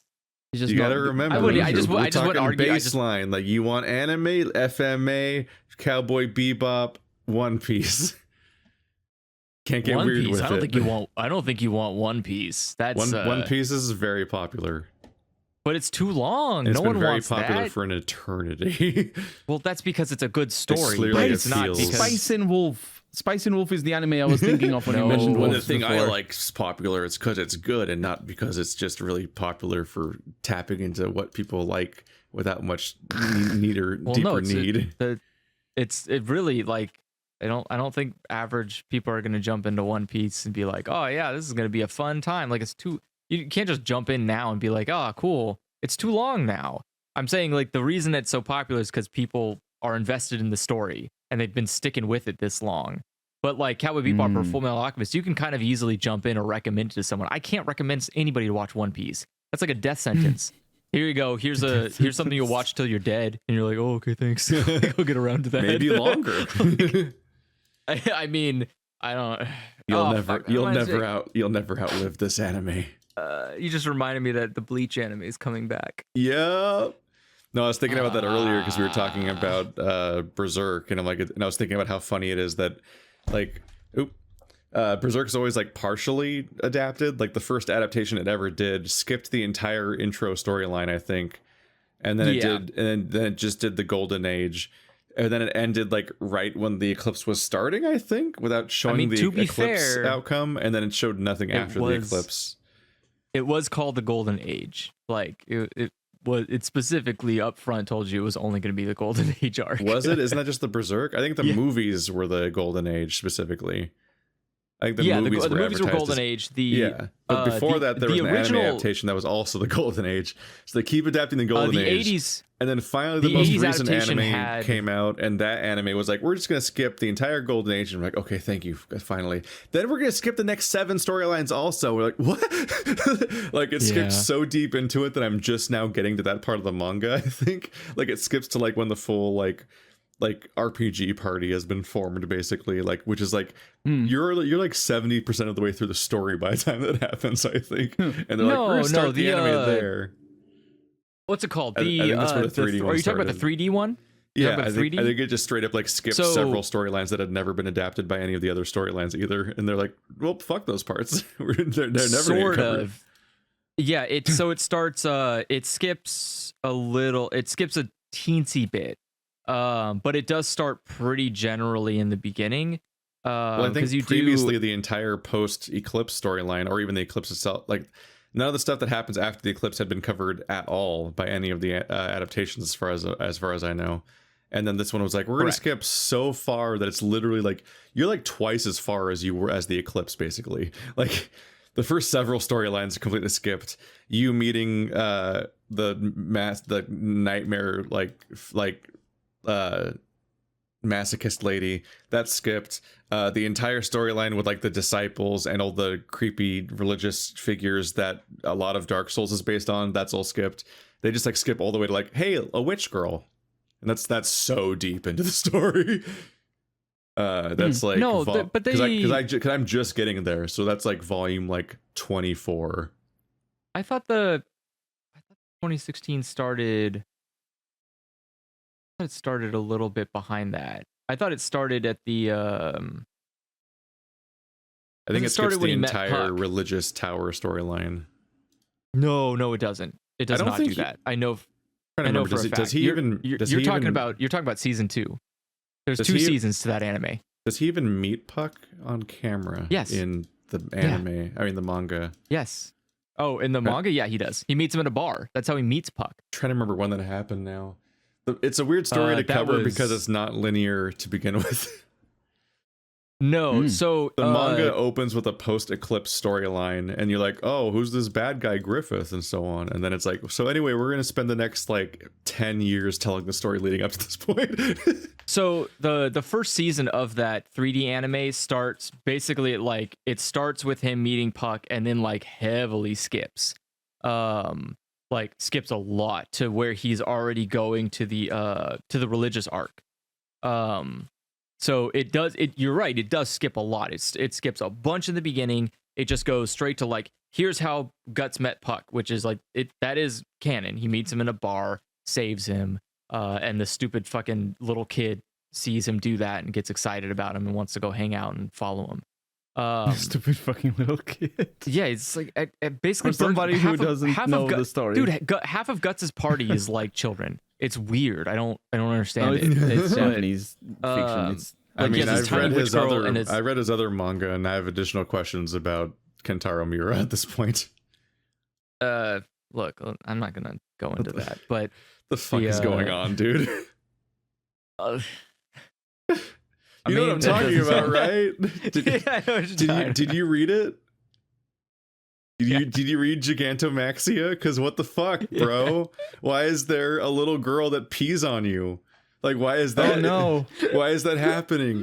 She's like either an angel or an android. It's unclear. She seems vaguely non-human in her behaviors, and she just keeps like getting upskirted, and she like has like nectar and peeing that she pees out of herself, basically. And she's like, I'll hydrate you through the desert by peeing on your head or whatever. It's like, no, thank you. No, like, and it's like, why is this a recurring thing throughout the story? And it's like, you read the rest of the story, and none of the rest of it requires that part. Like, but it keeps happening throughout the entire volume, and it's like a single volume story that just ends. Like, it weirdly seems like the opening of a story that he just didn't feel like going with or something, because it looks like the beginning of an adventure and not the end of a story. But I don't think there was an option for him to continue that story. There's just a weird amount of like prepubescent girl pee stuff going on, and I'm like, why?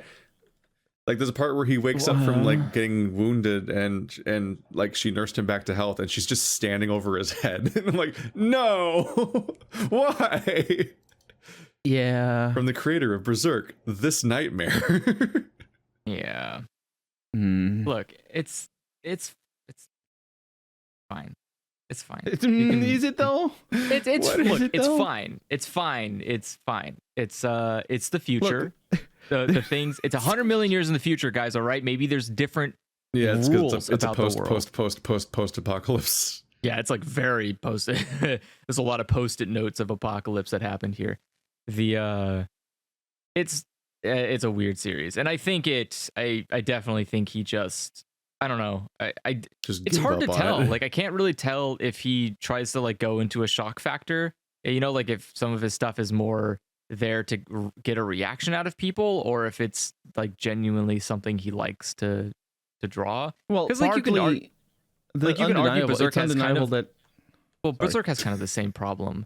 Sorry, no, it's like Berserk kind of has the same issue where like after the first couple of attempted rapes, you kind of go like, okay, this seems to be like a pretty common thing you're doing here. Like, do you want this to happen? Are you trying to make this happen? Like, why do you keep doing this? Are you just trying to shock me, or are you trying to like? I mean, there's definitely a way of drawing it that indicates that it's supposed to be for the audience's titillation on some level. Yeah, that's what I mean. It's like there's like weird aspects to it that make you think Berserk like, okay, this.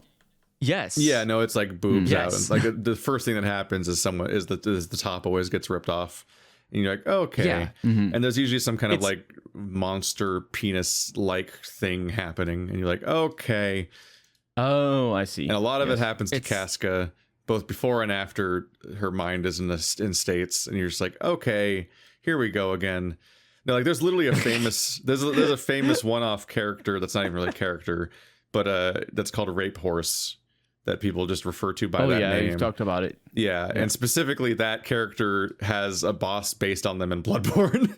Like, and you're like, oh, wow! I'm learning it's like the best boss in Bloodborne, like all of Bloodborne. Like it's one of the most involved, most difficult, and most interesting boss fights in all of Bloodborne. And its source material but it's also rape just a distressing thing from Berserk. That's like, oh. And yeah, there's like a reoccurring shot of like woman with top torn off laying on her back while like a looming phallic shadow is coming at her. And you're like, well that's what's happening. And that's happened to multiple characters, and it's just a lot. I mean, I don't read Berserk, so it's difficult for me to judge, but I think it could be that it isn't, just because she has her top turn off, it doesn't necessarily mean that it's for titillation. There are some examples where it's just always concerning when you insert like male gaze kind of stuff where it's like, this is what a guy would want to see, and you're like, okay, well, I guess the difference between like how a main character is raped in Watchmen the comic, and then Zack Snyder was like, I'm gonna film this scene and it's gonna focus on how hot she is, and it's like, no, Zack Snyder, that's not the point of this scene. You're not supposed to be showing us like a male gaze that's supposed to like agree with the comedian. Like this is supposed to be a horrible with the scene. Comedian or the rapist? What do you mean? Wait, no, what? That's the comedian. Yeah. Oh, the comedian. Okay. That's his name, unfortunately. No, I think he's played like Jeffrey Dean Morgan, wasn't he? The guy from Supernatural and Walking Dead. He's the guy with the bat. It took me a while to recognize that. I'm like, why the fuck do I know this actor? It's like, he's the rapist from Watchmen. Oh no. Oh crap. It's I forget his name in Supernatural. Bobby, I believe. He was the dad in Supernatural. Oh, was he the dad? He was the main character's family dad. Yeah. Oh, then he's not the one I was thinking. Yeah, no, he's in around, and I guess they're trying to make a prequel. I think they're trying to make a prequel spin-off of Supernatural for the parents. So it's going to have Jeffrey Dean Morgan in it again. And it's like, that's weird because he's definitely way older than he was in the beginning of Supernatural. Wow, they stretch Supernatural beyond recognition to all points he imaginable. looks like a little baby in season 1 of Supernatural. When I've seen with that, because Grimbeard's reviewing the whole show, and I'm like, I don't think the guy I've seen in Walking Dead can pull off being that guy, but younger. he's looking a lot older these days. Granted, it's all right. Walking Dead makes you look pretty old. Like, everyone's ragged in that show, but like, yeah, it's not a good sign all around. Yeah, he can do it. It's fine. My problem is that it's what stories do you have to tell that you haven't told already and 3 times over? Oh no, you just keep looping forever. They loop. That's the thing. Oh. Yup. Well, it's it's kind of like I one of the reasons why I don't have Netflix is because I first off I'm sort of weary of or wary rather of the subscription model. So I want to, if I get Netflix, I'll get it in a place in my life where I'm gonna watch a bunch of things and then just make the best out of my subscription. But I think the biggest reason is that they cancel a bunch of their stuff all the time. But well, they didn't cancel Supernatural or CBS. Who made? Yeah, I was gonna say that's the CW. Yeah. But the thing is, like, I also complain about the fact that they went, not that I mean, sure, whatever. It doesn't matter to me that they continued Supernatural or whatever. But there's some series that is just they need to make new stuff, but not like Netflix does new stuff. New stuff like, Breaking Bad. Just make Breaking Bad in many times, or Better Call Saul or something. Like, how many seasons is Better Call Saul? That's also a different channel. Yeah, I know. It's all different. I mean, the channels lose all meaning here. I mean, CW makes other Portugal. stuff in the meantime. Like, they made The 100, which had a terrible ending, but up to then was pretty all right. But they also make 500 superhero shows these days. Like, they have, there's the CW DCEU, like, where they had, it started with Arrow. I guess they called it the Arrowverse because it started with Arrow, which was Green Arrow. And then they had Flash, the only good show, Supergirl, Legends of Tomorrow, and Batgirl, I think, recently, or Batwoman, or whichever one it is. And I think they're adding one that's just like, it's just this lady's name, and I've never heard it before, so I don't remember it.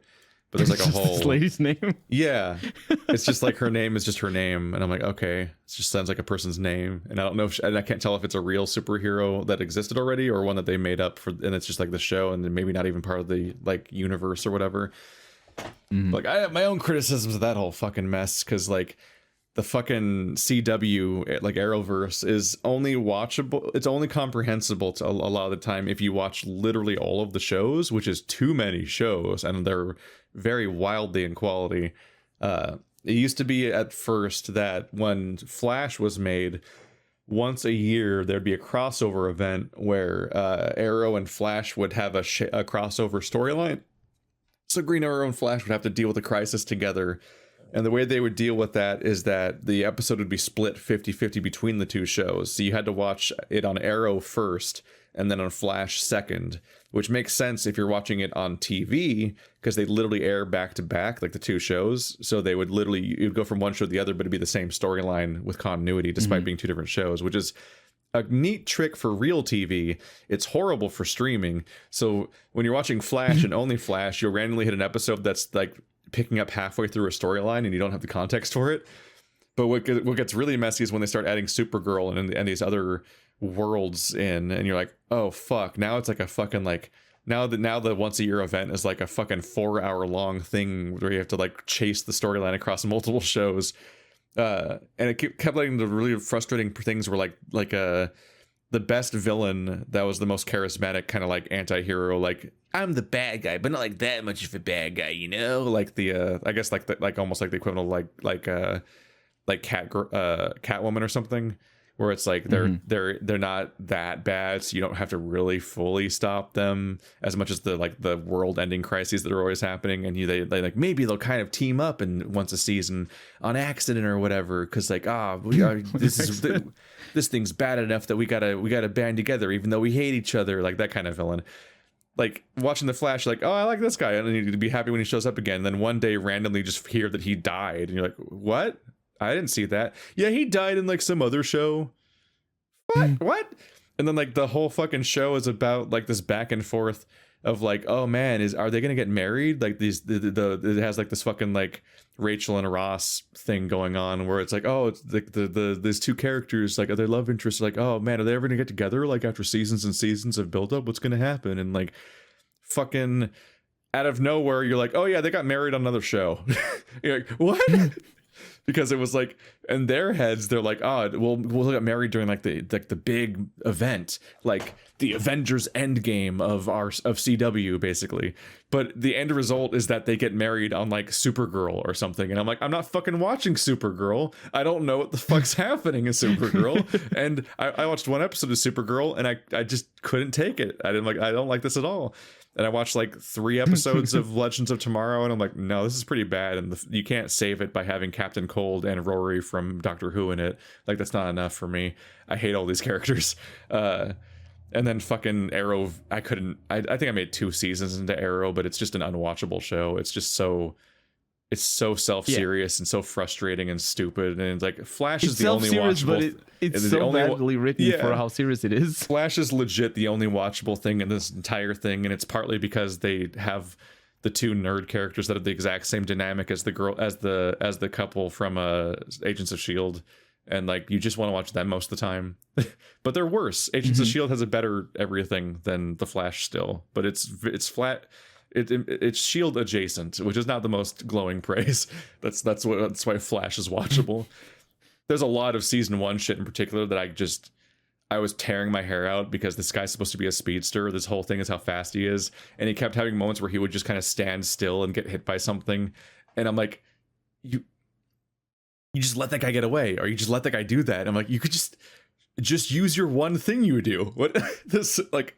And it's like, it's a storytelling problem because it's an overpowered power. Like whenever they show up in like X-Men or something, it's like, hey, here's Quicksilver for 3 seconds. Okay, he's bye, he's gone. He can't be in the rest of the episode because he'll ruin the movie. Otherwise he breaks things. Yeah. Yeah. But like having a whole show about the speedster leads to a lot of really frustrating moments where like, just do the speedy thing and then your problem gone. Jesus. That works a lot better in comic books rather than, like, than I'm just TV. gonna watch Agents of Shield. I like the idea that you're sitting there watching like the Flash, and he's like, "What am I gonna do? Just run! Yeah. That's the only fucking power you have. Use it. Just run anywhere. You can just take a guy and run with him really fast and throw him into the sun. I don't care. Just run." Like that sort of attitude towards characters is very much my experience seeing you guys deal with 999. Like so Agents of Shield's not incredible, but oh my god, like it's just so much better than these other shows.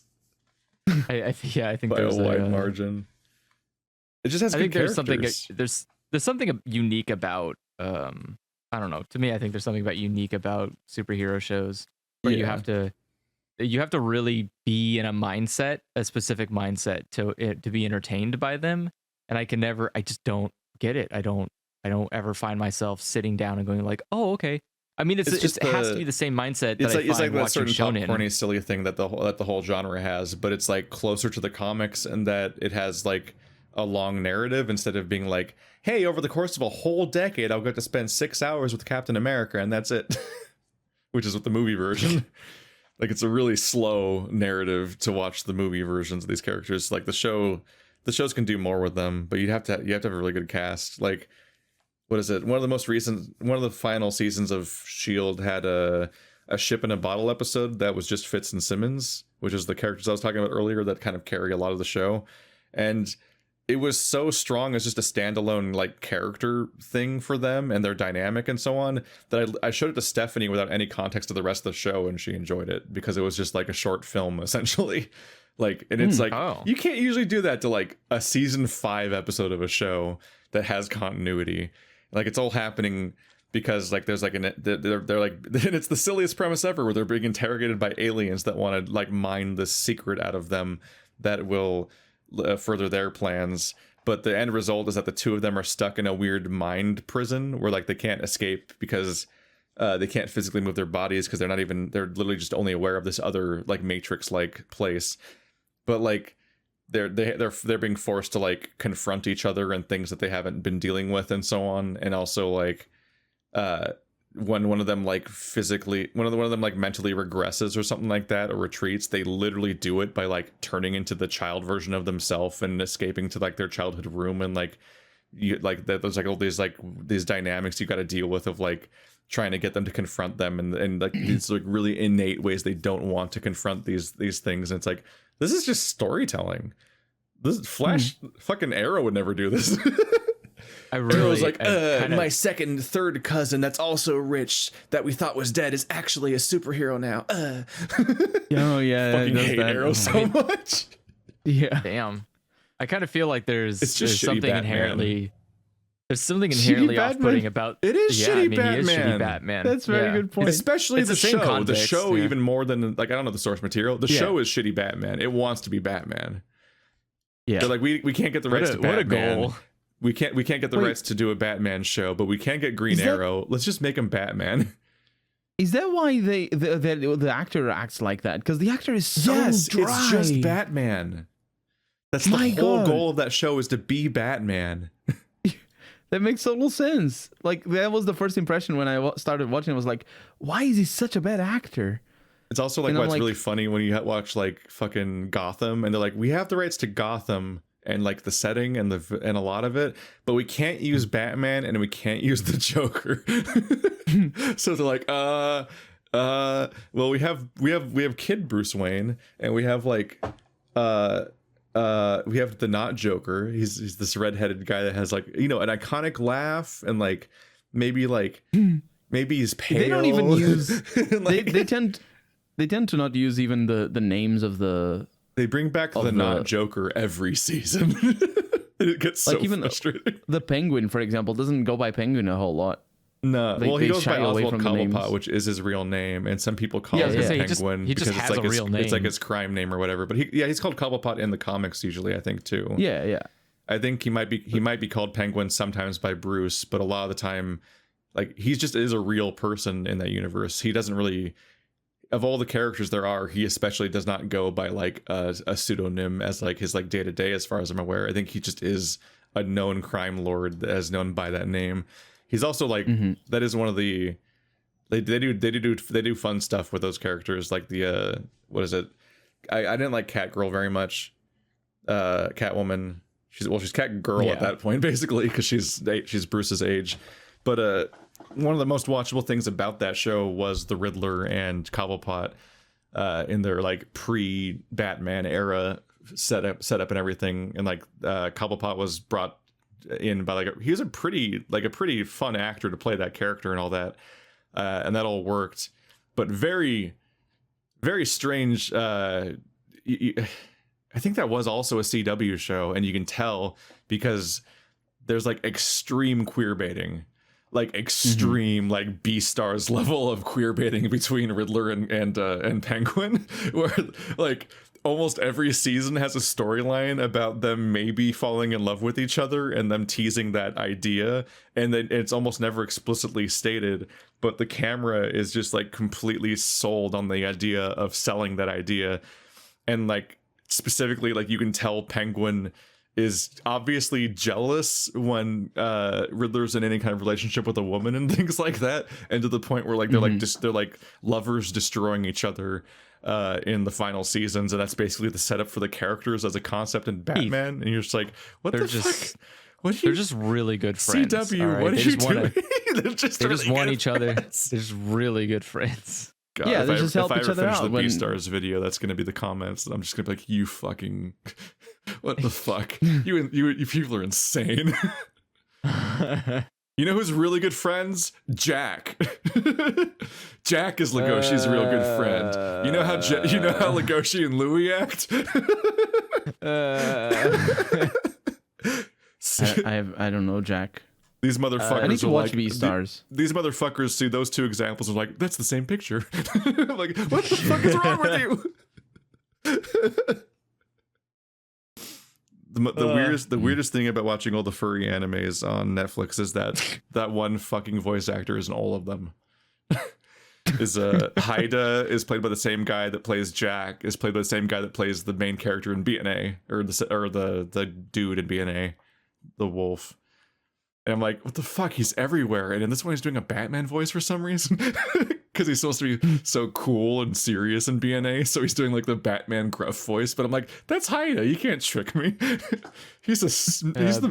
I've watched this guy be exclusively a loser for like 6 seasons of television. You can't be like, and now I'm the cool wolf man. It's like, this isn't working. That is, he is the cool wolf man. It's Ben Diskin. Yeah, Ben Diskin. He is basically the son of Joel. It looks like it. The son of Joel. Remember Joel from Rooster Teeth? Oh, yeah. He looks almost like I think he just looks he like looks that. like they look like literally related. It's kind of weird. Maybe they are. Maybe he's also maybe weirdly they are. into like conspiracies and gold. Oh no. I think everyone's into gold. I think they just don't care about the investment angle of gold. Like, oh gold man, did. remember when Joel being unhinged was slightly fun and not creepy and weird? How it became, where he's like, actually, Black Which Lives one's which? Matters is wrong and stuff. Oof. Joel does not work at Rooster Teeth anymore, and given the many distressing things he was saying in the later years, I'm like, I wonder why. Oh, they That's never explicitly said why he doesn't work there anymore. No, I think they just stopped hiring him because I think he was basically a voice actor at that point and wasn't doing much else. But like, I imagine Yeah, he they wasn't had like part of the company proper. No, they probably had to discontinue Caboose. I think. Oh, yeah, I I think didn't Modern think about Rooster that, Teeth. probably. I think Modern Arrowverse Blue. They just made a new show basically. That's Like, they probably for the best, honestly. I imagine most of those Yeah. like original characters have lives and things to do now. They can't just be like, I don't Oh, know. yeah. At some point, it seems kind of like, what am I doing here? Why am I I think playing the Tucker's same played by character for someone like named 20 years? Jason or something, and it's like you only hear about them in the context of making Redverse Blue. Like has half the voices. That show got soft rebooted like 4 times in its like 16 season run or whatever it had. But I think the newest one is just an 16 entirely new cast of characters. So much. It's a Seems long like it's so a much. long time. They're just very much. I think that they're just in the attitude of like, we'll keep making it if people keep watching it. We'll just make it for fucking ever. So have That's fun the with joke, have fun but with the idea of still, ever like- having a satisfying ending to Ruby. Get ready Well, for I don't Ruby think season Ruby- 17. No, Ruby's already. I don't think you're gonna get Ruby was bad out the Ruby. gate. Ruby is yeah, still but going. I don't think you're. Well, yeah, it's still going. Oh my it god. has to keep going. They've invested a lot of money into this. It's like their only original IP. Oh. Yeah, they're trying to make new ones. There was like that. I think there was like a mech show that had that guy that came up in the Sexiest Man Alive Jackbox challenge. There I have no was a idea. lot of them, Keith. They were. He played because he was in Black Panther. Jordan, Michael something. Is it Michael something Jordan? Is there like a middle name that separates him from Michael Jordan? Michael B. Jordan. Is it Michael B. Jordan? Is that his name? Yeah. Yeah, I know that- think yeah, I well- think he's like they got him just like how they got Elijah Wood for Redverse Blue. There's just like Yeah, Michael B. we Michael got B. Jordan celebrity. is the Michael B. Jordan's the actor. Yeah. And Michael Jordan is the basketball player. Yeah, Yeah. I guess you can count him as an actor for fucking Space Jam, but not really. Come on, Space Jam is a very good movie, better than Avatar.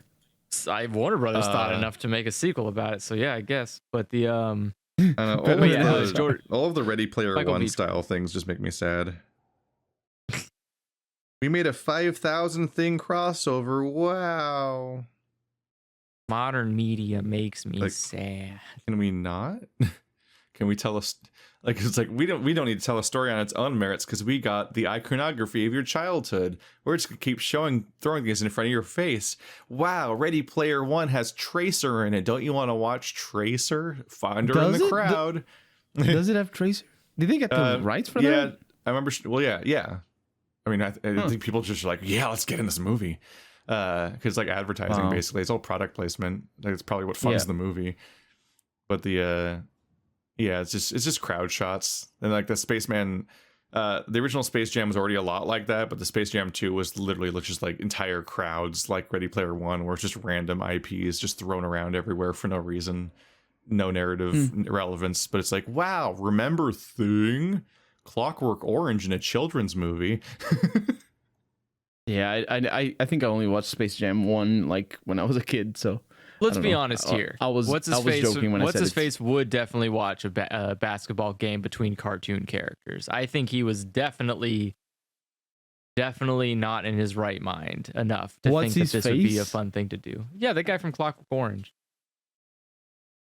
I don't remember his name. What was his name? I don't remember the stupid the guy's name. The guy watched the baby's head turn around and vomit or something. Whatever. What was his name? Oh, he's not in Clockwork Orange. That's Obi-Wan Kenobi's actor. Oh, I thought that was. Yeah. I thought he was in Clockwork Orange. What was he? No, the guy from Clockwork Orange. God, I think he's dead. But he was he was the villain in Star Trek Generations. He's been a Malcolm McDowell. Yeah, Malcolm McDowell. He's been around for fucking ever. Oh yeah, he is dead. Yeah, he was in Westworld too. That's right. He was the creator guy in Westworld. No. What? Is he not? You're wrong about everything. Is he not? No, I thought he was. That's the guy that's the guy that played Hannibal Lecter. I'm really good at remembering actual characters' names and no actors' names today. I thought this guy was the guy that played Hannibal Lecter. No, Malcolm McDowell's been they a all lot look of the stuff. same? What the hell? They don't look the same. Yeah, they do. They just look old. They look like they just look old. Look, I can't tell a difference between old people. That's kind of like they lost that chance. That's what the whole youth was for. They lost that chance. Those are not particularly similar looking people. I think they are. No. What did you say his name was? What was his name? I just said he's played Hannibal. I don't remember his name. Oh. God damn it! Now I gotta look up. Not the real Hannibal. Hannibal Lecter Lux. Yeah, not the sexy Hannibal. No, wait. The other Hannibal. There's been two sexy Hannibals now. Because like Anthony Hopkins plays a sexy Hannibal, which I don't like. I don't even like anything about what I just said as a sentence. Anthony Hopkins plays sexy Hannibal. No, Anthony Hopkins plays the real Hannibal. That's his name. That's Anthony Hopkins. Oh, that's the name of Hannibal. Okay, sorry. I thought that was Anthony Hopkins is the real Hannibal actor. That's the good movies, not Hannibal Rising or the TV show. Sorry, that I meant Mads Mikkelsen. Mads Mikkelsen is the guy who plays the sexy Hannibal Lecter. There you go. That's the better sexy Hannibal versus the Hannibal Rising. The other one's Hannibal Rising. Is there a better sexy He's Hannibal? Better than Hannibal Rising. That movie's really bad. The prequel. You do realize that both can be bad. He's like a twink. Like, there doesn't have to be a sexy Hannibal. We could just both.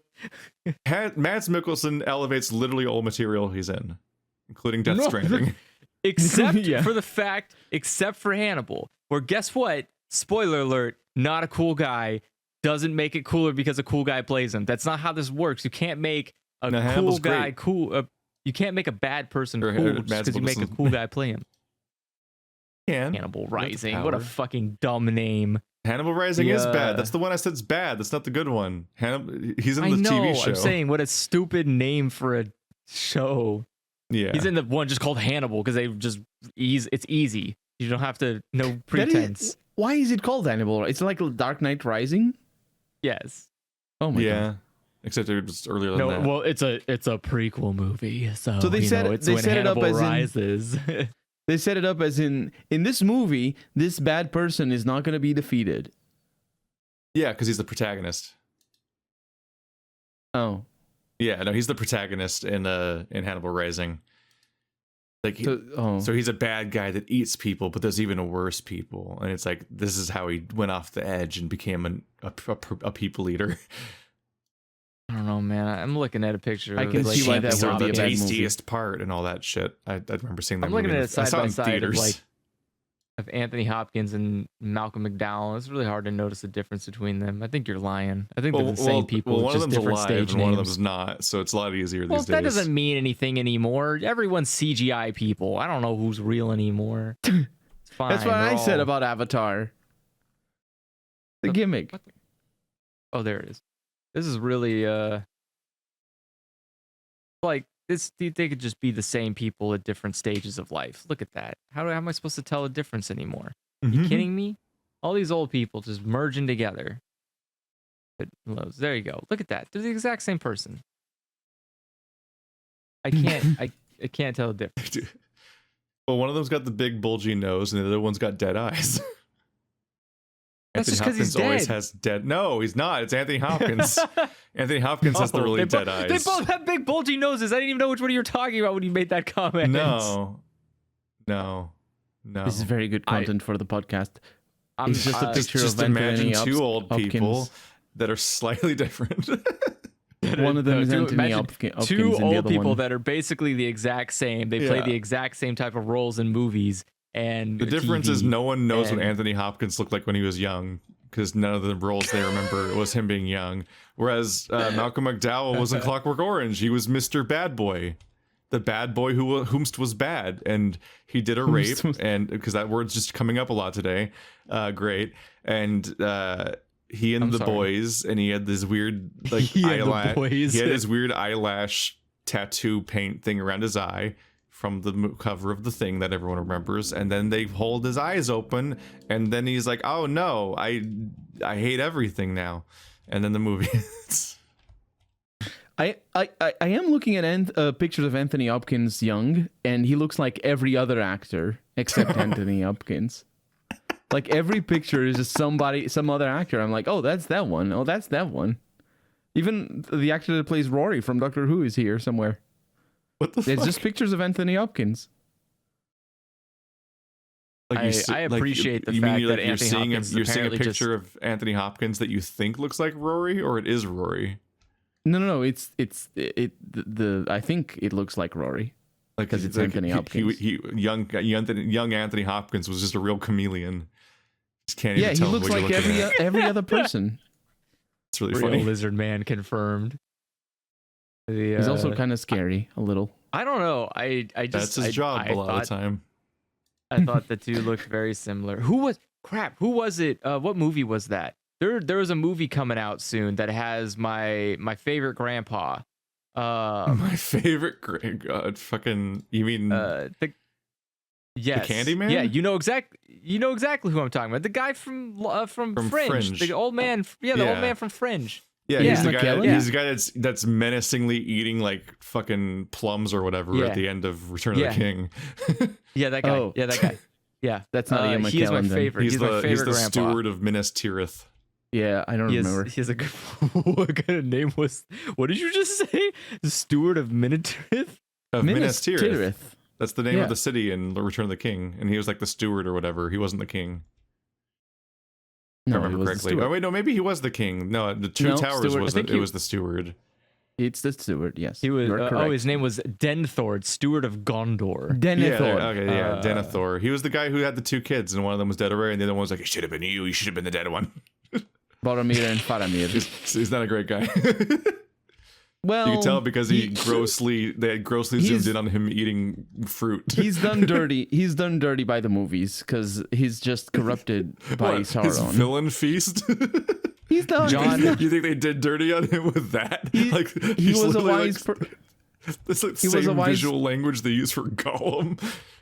Yeah, but like in the books, he's portrayed as wise and like he's part of the reason why Gandalf was capable of figuring out that Bilbo had the One Ring, because he helped him out and gave him access to all the scripts and whatnot. The thing is, he has the Palantir, or that Seeing Stone that Saruman has as well, and Sauron just is like, "Oh, I'm gonna corrupt your face," and then he does. His name is John Noble. John John Noble, that's the Noble. one. That's his name. What a name. What a name. With a K. Right? What a John name. Noble with a K. He That is, would be. by the way, he's in Cowboy Bebop. the Unfortunately, one that was or kinda- the anime? The new For- one, the live action. I didn't. They canceled it already. Speaking of They which, canceled it like 2 weeks after it came out. Like they couldn't wait. no, What? it's like, oh, it's terrible. Screw this. Wait, what? They canceled it? They canceled the second season. Yeah. The live action Bebop was canceled immediately after it came out. Why did you even release it? Why the hell did you even Because put it out in the world? The You had money you had the a money chance. was sunk. If you I thought you they would have had a waited chance longer so here. that people would watch it, thinking that they'd have follow up. Because once you say you canceled it, even- then people are like, "Well, fuck it, I'm not gonna bother." it's not even Yeah. getting a second season. Are you I know. kidding me? I thought they would. I thought they would not. I thought they would not cancel it until the Blu-rays were available or something, so they could make money off of it. Maybe somebody that works there just hates it. Like, just was like, just has like maybe somebody important at Netflix has just hated this project for a while now. But like, we got to release it to make our money back, at least kind of. But fuck this project, because it very much felt like when they can't. Like it was the abruptness of like it reminded me of when they canceled all the Marvel shows on Netflix. But specifically, they canceled all of them. They canceled all of them while Jessica Jones season 2 was still on the horizon, and so we're just sitting there waiting, like, when's Jessica Jones 2 going to come out? And like maybe we're still sort of holding hope, like maybe they'll just keep this one show because it's the only good one. And no, like a week after it came out, they're like, and that one's canceled. It's like you couldn't do this like cleanly in a way where like you could announce them all at once, because like you end up just watching season 2 of Punisher and season 2 of Jessica Jones with just like a fucking like sort of Damocles hanging overhead of like, how invested should I be getting? Like, are we gonna get to keep any of this show? Like, what's gonna happen? No invested. No Netflix for me. Jessica Never Jones is invested. really Although good. this was Amazon, I'm sad. right? This is Amazon that we're talking about in this particular. No. This No. is No, still it was Netflix. Netflix as No well? no one ever mentioned Amazon. No, Yeah, because no, this is I still thought it was Netflix. Amazon. The Cowboy Bebop. No, okay, Nope, so that was yeah, 100% Netflix. that's just I watched reinforcement of my. I watched of what I all said of there. Cowboy Bebop, the anime, and then I ordered the movie online because that's just a whole other project to get in. And then I watched one episode of the Netflix show, and I'm like, yeah, this. I watch some relatively bad shows sometimes, but there was literally nothing to latch on to, not a single likable character, and it was just a story I'd already seen told worse. Like, it was just so much. Like, I remember being, even though it was a really short episode, being kind of gripped by what was happening in the first episode of the anime, with like the fake pregnancy and the eye drug, and like these like really unnerving scenes when the drug is used, and also like you kind of like are hoping like, oh my, is she gonna get out of this? Like, because you're kind of hoping that she can survive this scenario, and so you're like, what's gonna happen? And watching the fucking live action, like there's like no one is charismatic in this entire show. Like, I don't like a single character. I don't care what's gonna happen to them. I don't want to see another episode of them. I wasn't like sad when the characters died in the opening episode like they do in the anime. Then I'm just like, I don't want. I'm like, it's over finally. Thank God. Yeah, I didn't want to get through the first pushing episode. them underwater. It was just, yeah. I'm just like, it was rough. It was really rough. I don't know. Like I said, I finished it. I watched all. I finished the entire thing. Don't do that. I did. I have to, because see, I have the mentality that I have to. Yeah, I have the mentality that you can't truly hate something until you know it inside and out. I remember this. Um, You mentioned it. it before. Yeah, it's so I hate it. I despise it. It is a subpar quality content that should probably have just been killed on the whoever was shouted up, raise their hands like, well, we made Cowboy Bebop live action. Push them off the chair. Be done with it. Be over. It's like, all right, that's it. That was a good recommendation. It's for weird getting because fired. the movie or the show already feels weirdly live action adjacent with its like tone and like groundedness for a lot of it, and like the characters' behavior and so on. Like, it feels like it would be relatively natural to turn into a show, except Ed. Do you think so? Yeah. I don't know what the fuck- because Spike I don't know. feels. Ed is fucking weird, but like the main three characters being converted to live action seems so easy.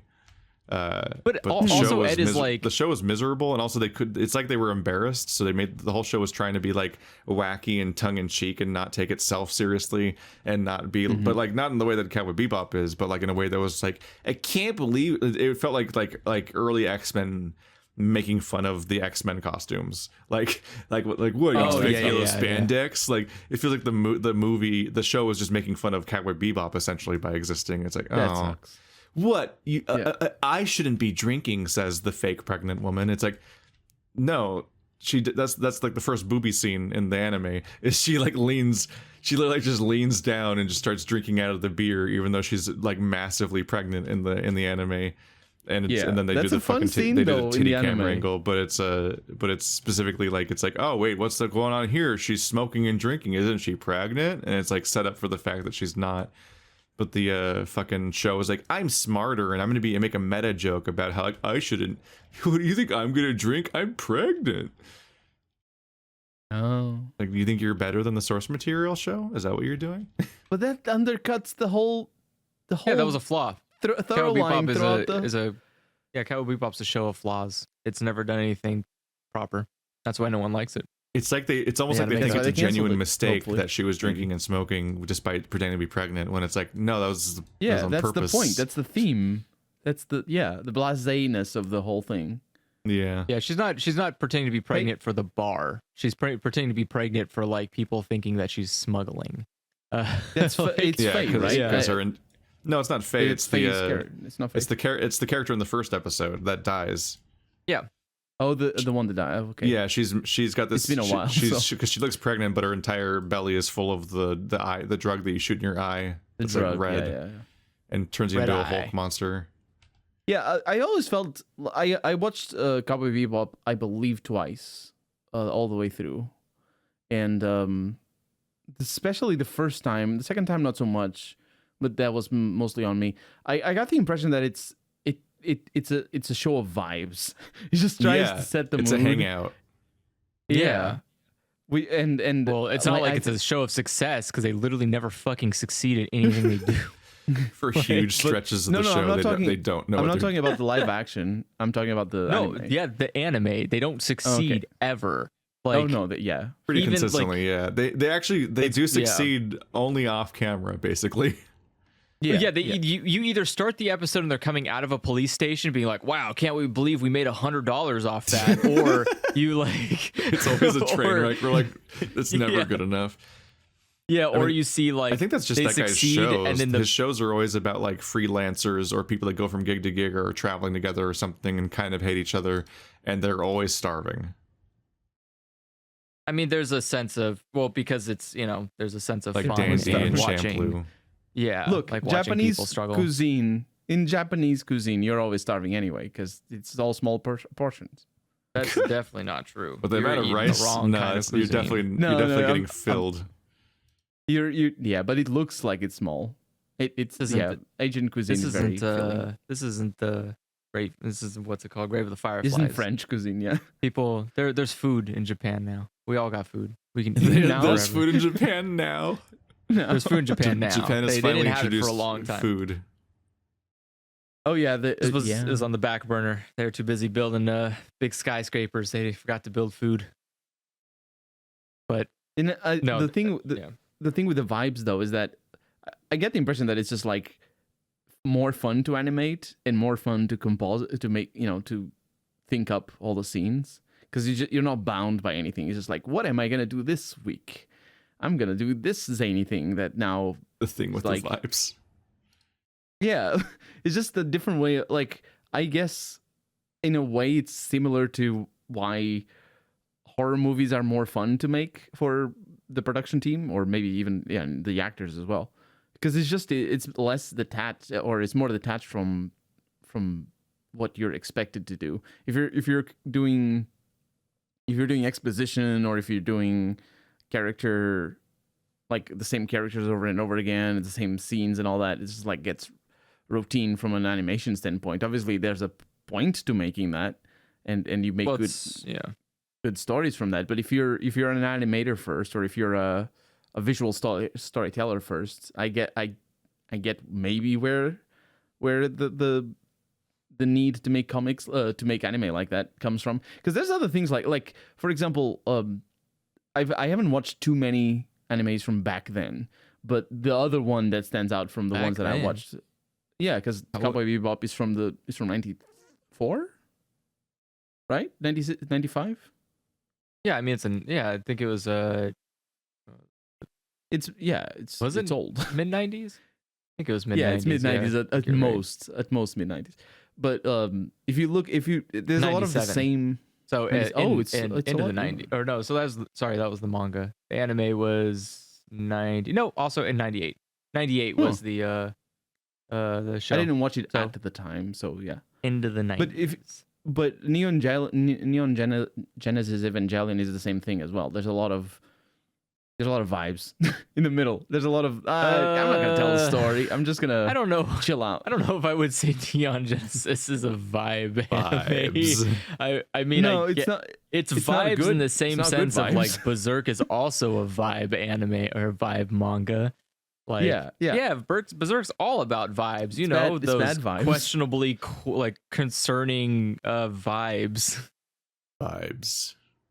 I mean, Neon I don't know Genesis if I'm using Evangelion the is term about right. like a lot of why it's important to raise a child. Brooding. Like Brooding would be the like word, just maybe. please raise your kid so it doesn't have all of this like daddy issues, mother issues, friends issues. Shut up, paternal parent Shang-Chi. Get in the issues. robot. Your dad loves you. Get in the robot. I wish he did. The what was Evangelion? Evangelion was mid 90s. That was 95. Yeah. Because that was But yeah, that's about as far back as I went watching anime. Although I did watch Dragon Ball, the original one, and Sailor Moon. Dragon Ball's but, fun. you know. Sailor Moon's fun. Watch good. Another one is what is it called? Gunbuster. Gunbuster, I think is Never heard of it even. I don't think. Yeah. right. Gunbuster's 80s. 88. There you go. 1988. If it Gunbuster's didn't get fun marketed, one. if it didn't get marketed here in Portugal in the 90s, then I didn't hear of it. Oh yeah, no. Gunbuster was really. How would you describe Gunbuster? Let me see if I recognize Gunbuster. the pictures.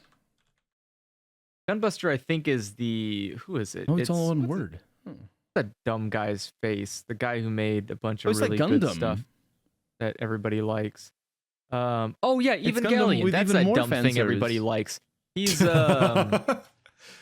going, Wait, we're just coming after Evangelion right now. so Gunbuster's the precursor to the directorial, or is the directorial debut for Hideki Anno, who's the guy who eventually goes on and creates Neon Genesis Evangelion. So You're not it's talking worth. about Gurren Lagann? No, not Gurren Lagann. Oh, okay. That's Because I'm seeing Different. somebody that looks very much like Kamina in a Gunbuster movie somewhere. He has a star in his face. oh, Gunbuster was like pretty iconic. There's a lot Yeah. of good stuff in Gunbuster. A lot of what's his fan face? service. I cannot find a picture where it's not just fan service. Well, yeah, it's about it's so in the future, there are mechs and they must be piloted by high school girls. in spandex and, tight suits. Well, you're not gonna wear jean pants piloting a mech in space. It seems a little inefficient. Inefficient. Why is it obviously- inefficient? Well, because you don't want a bunch of loose clothing on you when you're trying to move your stupid mech suit. Obviously, guys, come on now. Obviously. Get on my level. Come on. But you want your And loose so- hair that gets in everywhere. No, they long tie it hair. in. They tie it behind them. Obviously, come on now. The And no, yeah, right. and they got their knee high socks, and very important, keeps them warm because they don't have pants on. So see, all the bases are covered here. The but the point is At less least part about of the their fact. legs are covered. I don't know about all the bases. The point is less about the fact of the concerning situation in which a lot of the characters find themselves in for both societal and other reasons, but it's more about the fact that Gunbuster does a pretty fun job of telling a story without being too I don't know, I would say it's not boring cliche. It's got that kind of fun cliche where you know what's going to happen, but but you still find motivation in the characters. Like just because you know what's happening doesn't like just because you know where things are going doesn't take away your enjoyment of the characters in particular and how they interact with each other. The ending is really good too. Like it has a pretty stellar ending. It's unfortunately like afterwards there's a sequel to it which isn't made by the same guy. And they ruined it's it. not. it's called the Die Buster, and it's not great. It's unfortunate. But yeah, basically the idea is Gunbuster's great. Watch Gunbuster. It's a great precursor to how you can see the mindset of Evangelion coming into fruition. Is this whole idea of like, let's make kids pilot mechs with horrible mental issues. You can see you can see the lead up to the show that hates you. Yeah. Even Evangelion is very much. Evangelion doesn't hate you. Evangelion fucking despises your existence. It thinks that you existing and breathing in the same space that Evangelion exists in is a mistake that we can never recover from. It's called a sin. That? Look up Cardinal Ones. Why do I say that? Yeah. No, it's just what Andrew always says. I haven't watched Evangelion. Oh. Yeah, I get frustrated by the fact that there's like there's just obviously there's just a lot of options and shit to get through, and it's just like, oh, when are you gonna get through all the things you're supposed to watch? Why haven't watched this yet? But like Evangelion, there's like several versions of it at this point, and it's like I don't fucking know which one to watch. Like Netflix, I think, put out another retranslation and redub again, and it's like, and everyone fights over it, and I'm like, I don't know. You've actually got to track down the 1997 DVDs in order to have the proper experience. I don't watch dubs. And then there's like 12 sequel movies or something. Yeah, especially those. It's not about dubs, it's the subtitles. Yeah, like they retranslate it over and over again because they keep being like, we can't like a lot of the. I don't know if it was true in this one's case, but there's often examples of like they pretended people weren't gay and stuff like that. When it's like we can't have American kids hear about gay people, so we're gonna lie about what's happening in the story in the subtitles. Yeah, it's great. Yeah. What is it? But no, the reason I say that is because there's near the end of Evangelion, while it was being made, one of the things that Hideki hated was that people were more focused on fighting over what girl Shinji was going to end up with, and they cared less about the context of the anime, which was kind of the whole point. Like he was trying to send a message with his anime, and people were like driveling it down to people having, stupid Twilight level wars of like, oh no, Shinji's gonna get with her instead. There's no one's gonna beat her. And he's like, oh, okay. Or such a funny alternatively speaking, what if Shinji didn't do that? And so it's like the ending of Evangelion is very spiteful towards the fans that were a little bit too excited. Well, the second OVA introduces. I mean, the second OVA is a trip. First OVA is I don't like it. You talking about the films? Yeah, the films that supposedly end the storyline. End of Evangelion. Rebirth. No, not those. No, I mean the old ones. Those are Are you talking about the? Are you talking about the I forget the actual names. show itself, or are you talking about the 1 to 3 .0 Evangelion movies? Yeah, I'm talking about the actual show. So the actual show, as far as I remember, had OVAs after it came out. Death and Rebirth and the end of Evangelion. You're talking about the revival of Evangelion. So no, I'm talking about Death and Rebirth. So Death and Rebirth, I believe. Sorry, there's Death and Rebirth and the end of Evangelion are both anime movies. Yeah, so those are basically the end. They're like retellings of the end, right? Correct. So there's two. Didn't the original ending just stop being animated and they're just like, fuck it? Yes. Slideshow. That's why sketches. That's why you watch that episode, forget everything you watched it, and then watch the movies, and then realize that they're basically the same actually thing. a style of his. Gunbuster does the same thing. What's it called? They had a fire in the studio. That's not a style. They just didn't have time to finish. You don't know that. You don't know how much he planned. No, not I'm the pretty sure slideshow that was portion, but the whole black and white thing, sketches. He did the same thing at the end of Gunbuster too. That was that's how he took the ending, was because it takes away from the fact that, like, anime is this like big, colorful, like well written or like well drawn thing, and like the stupid tagline is like every frame is a piece of art. Every frame a painting. Yeah, whatever.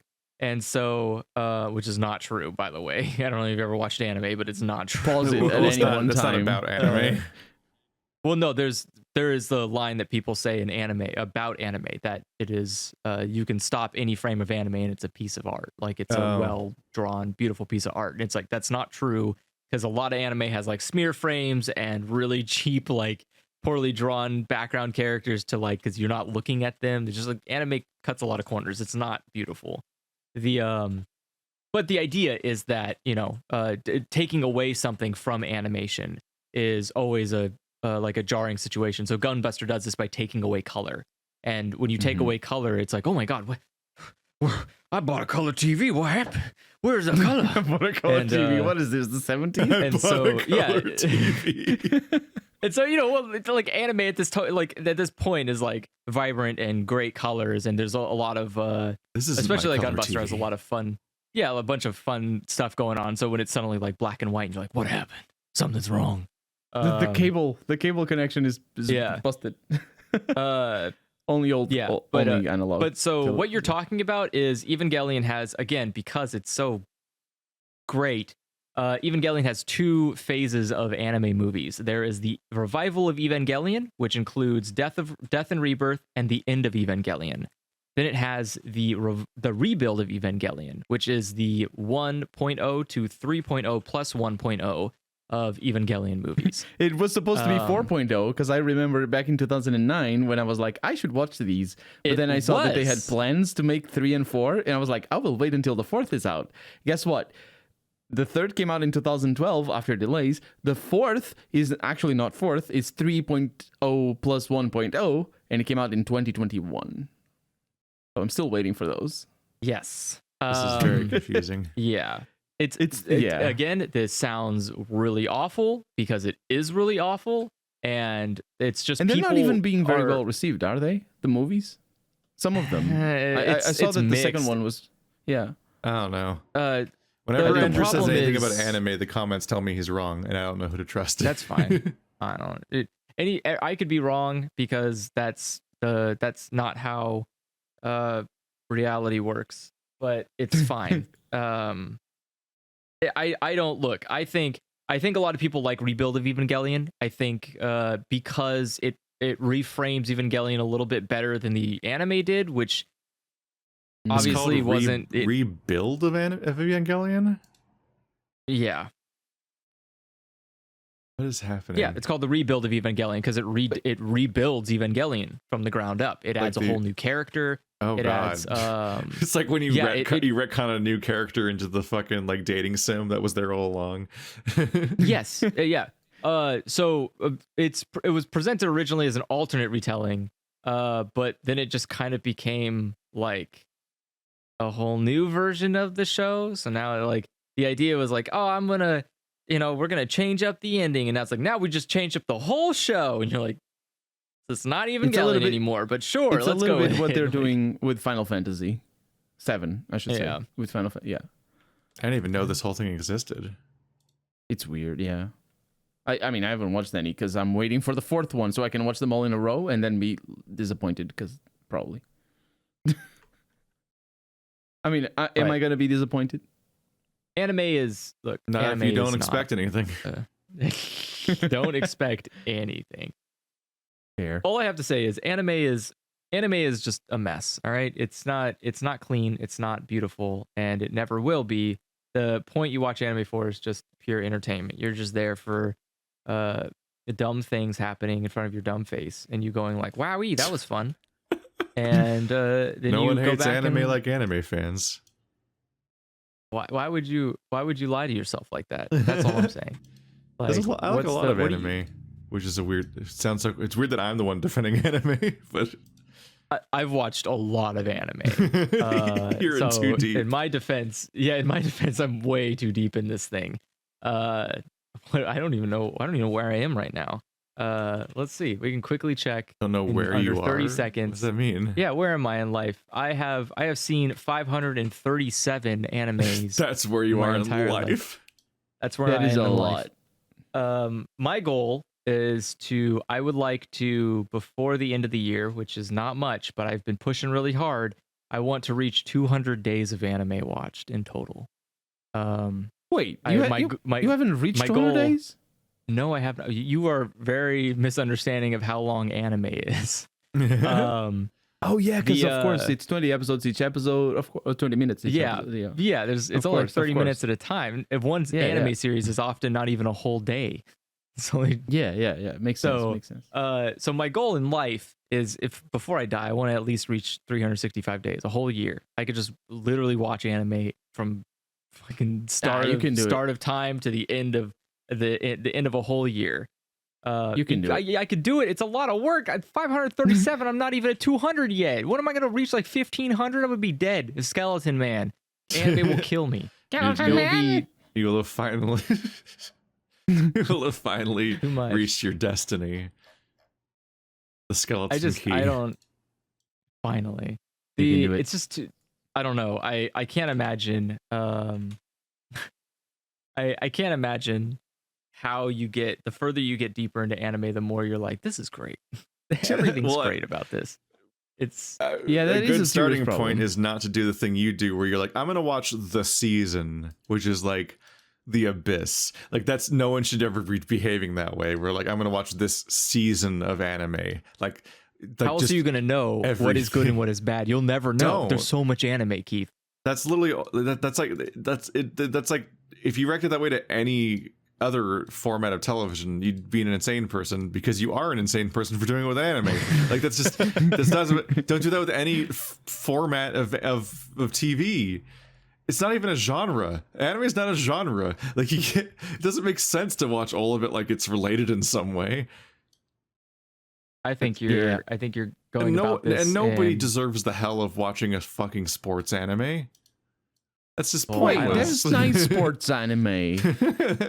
Bamboo Blade was nice. It's except for the my first whole 15 point episodes. is being like nobody likes every genre. That's silly. Like I will not watch a fucking sports anime. And there was that sports anime where they played cards, which was kind of nice, except for the last 15 episodes.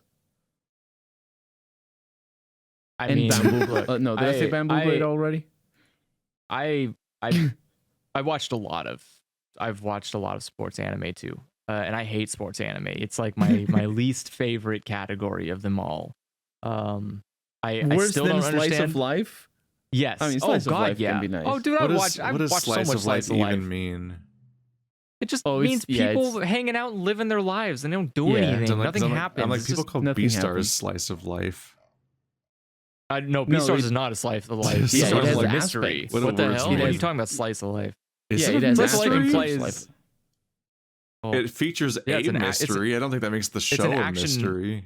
it's like an action mystery. I don't know what that. It's like, isn't the whole thing like all of Beastars is like somebody behind the scenes doing something, and then you like, oh, it's that guy all along. Like, No. no, No, that is not the structure of the narrative. oh, that's at least every time I've like been reading or Like watching Beastars, season it's- 1 opens up on one unsolved murder that season 2 deals with, and that's the only like looming like, whoa, what's happening? It's not a mystery. Oh, Like Well. the next villain, the season 3 villain is literally like, here he is. He's the guy that did this thing. Better deal with him. Like you know who he is like the whole season. And then they just don't deal with him for a while. Only season 'Cause it's 2 slice is of like an life. investigation of any kind. And even Yeah, that's slice only of life even tends- that's only like 4 episodes of it. Tends to be like comic or comedy, I should say, or like light comedy tends to be, or things like moe, harem things like Clanad, or what was that one that was really popular a few years back? I forget, but still, I'm not too sure. I don't know. I find that one kind of boring because it's so dependent on whether The Way the of the characters House are good. Husband. Oh, The yeah, I've House heard of Husband. that. Is that slice of life? I haven't actually That seen is it. slice of life. Yes. Way of the House Husband does count as slice of life. I mean the category is pretty broad. There's a lot of things that count as slice of life. It's basically as long as someone is, as long as you're following someone in their day to day slice of life. I mean technically Paranoia Agent's a slice of life if we're being honest. And the thing is, The thing is, some anime just has a middle It of is. slice. You're technically slice of life. following. You're just following the daily life of fucking baseball bat boy. All right, little slugger. You're just following his day to day, where he goes and beats people up every day. It's not an accurate retelling of any part of that show. I'm not saying that it's Especially obviously when you fun make- and casual Especially and with having some a good time. revelations. Look, as long as you Look, see the character waking up and being like, oh, and doing the sounds of waking up, and then getting breakfast ready, all that stuff it's a hallmark. Getting of breakfast life. ready. I don't think that's. I think it's a Breakfast? requirement. It is. If they're not cooking breakfast in those little kitchens that Japanese people have, it's not slice of life. What? You know the ones I'm talking about, right? Those micro In your those little micro, Japanese kitchen. yeah, because they have these. It's like a cupboard, but it's a kitchen. Animal It's Crossing very- Pocket Kitchen. It's very common in Tokyo, I think, but other parts of Tokyo. Japan probably doesn't have. How is I it know what you're pronounced in talking Japanese? about. I've stayed in an apartment like that has the like they're I don't know, they're like micro kitchens. They're basically Yeah, one they're You have the one they basically cooker you have the and sink this- and then one piece of like counter space, and Mhm. everything else is like fit into there. So you have like a fridge that's underneath the you have like a fridge that's to the left of the sink that's like separate, but it's a half fridge, so it's like tiny. And then you have you don't have a dishwasher obviously because you only have like you to live in, so it's just one dish. And then you have a One bunch of di- yeah. cabinets for all your food, and that's it. You just move on with life. That's the thing with East Asian cuisine is that you don't make a whole lot of mess for dishes. Like you cook That's something. absolutely not true. Depends on Really? it depends on how committed you are to making food. Oh. Yeah, absolutely. Well, you got like, well, if you're gonna add miso, because if you're gonna have miso soup, then you got to start. Oh, yeah. You got to make that. If you're gonna have some well, it depends. What kind of are you gonna have a side? Are you gonna have meat? Are you gonna have vegetables? Are you gonna have? Yeah, it makes sense. What is your main dish? I say 'cause that if I've never it's- cooked Asian food, 'cause so I'm like, It's just a mess. going off of. It's a huge mess. This is I can see that. Yeah. This is why like half of the process is automated with rice. Could you imagine having to also do rice on Yeah. the fucking stove? That'd be awful Yeah. too. God. rice cooker. Well, you is put it in a such- stupid machine. Yeah, absolutely. Use that cooker. It's yeah, The, absolutely. I was gonna. That's why say they don't even something. do like. That's why also tea is the same way. They have their little hot water, Mhm. or electric hot water kettles, so that way you don't have to take up the stove again because your stove is always busy. It's got stuff on it. Mhm. You don't got time for this. I would like to try making traditional rice one day. That'd be nice, but boy, howdy, is that sounds like a lot of work. Would you like heavy commitment? Traditional rice? What do you mean making traditional rice? You have the You make rice every year for the rest of your life as a tradition. you have it in like the stone. You have it like in the stone pot, and then you put the wood top on it, and you just kind of heat it up for a long time. Oh, I've never It's- seen it. I've never seen anything like that. This is like country out in the country in like the 1600s type Mhm. of rice. Like I'd Mhm. just be curious to try rice before you could throw Just two what you're cups gonna of say water before in you and die. before I die. No, Rice I just is- like to. I- I'd like to try it before. See what rice tasted like before you had the luxury of just like 2 cups of water and press it to go and just go do other things with your life. I would also like to try the Um, weird, gross version of corn that used to exist.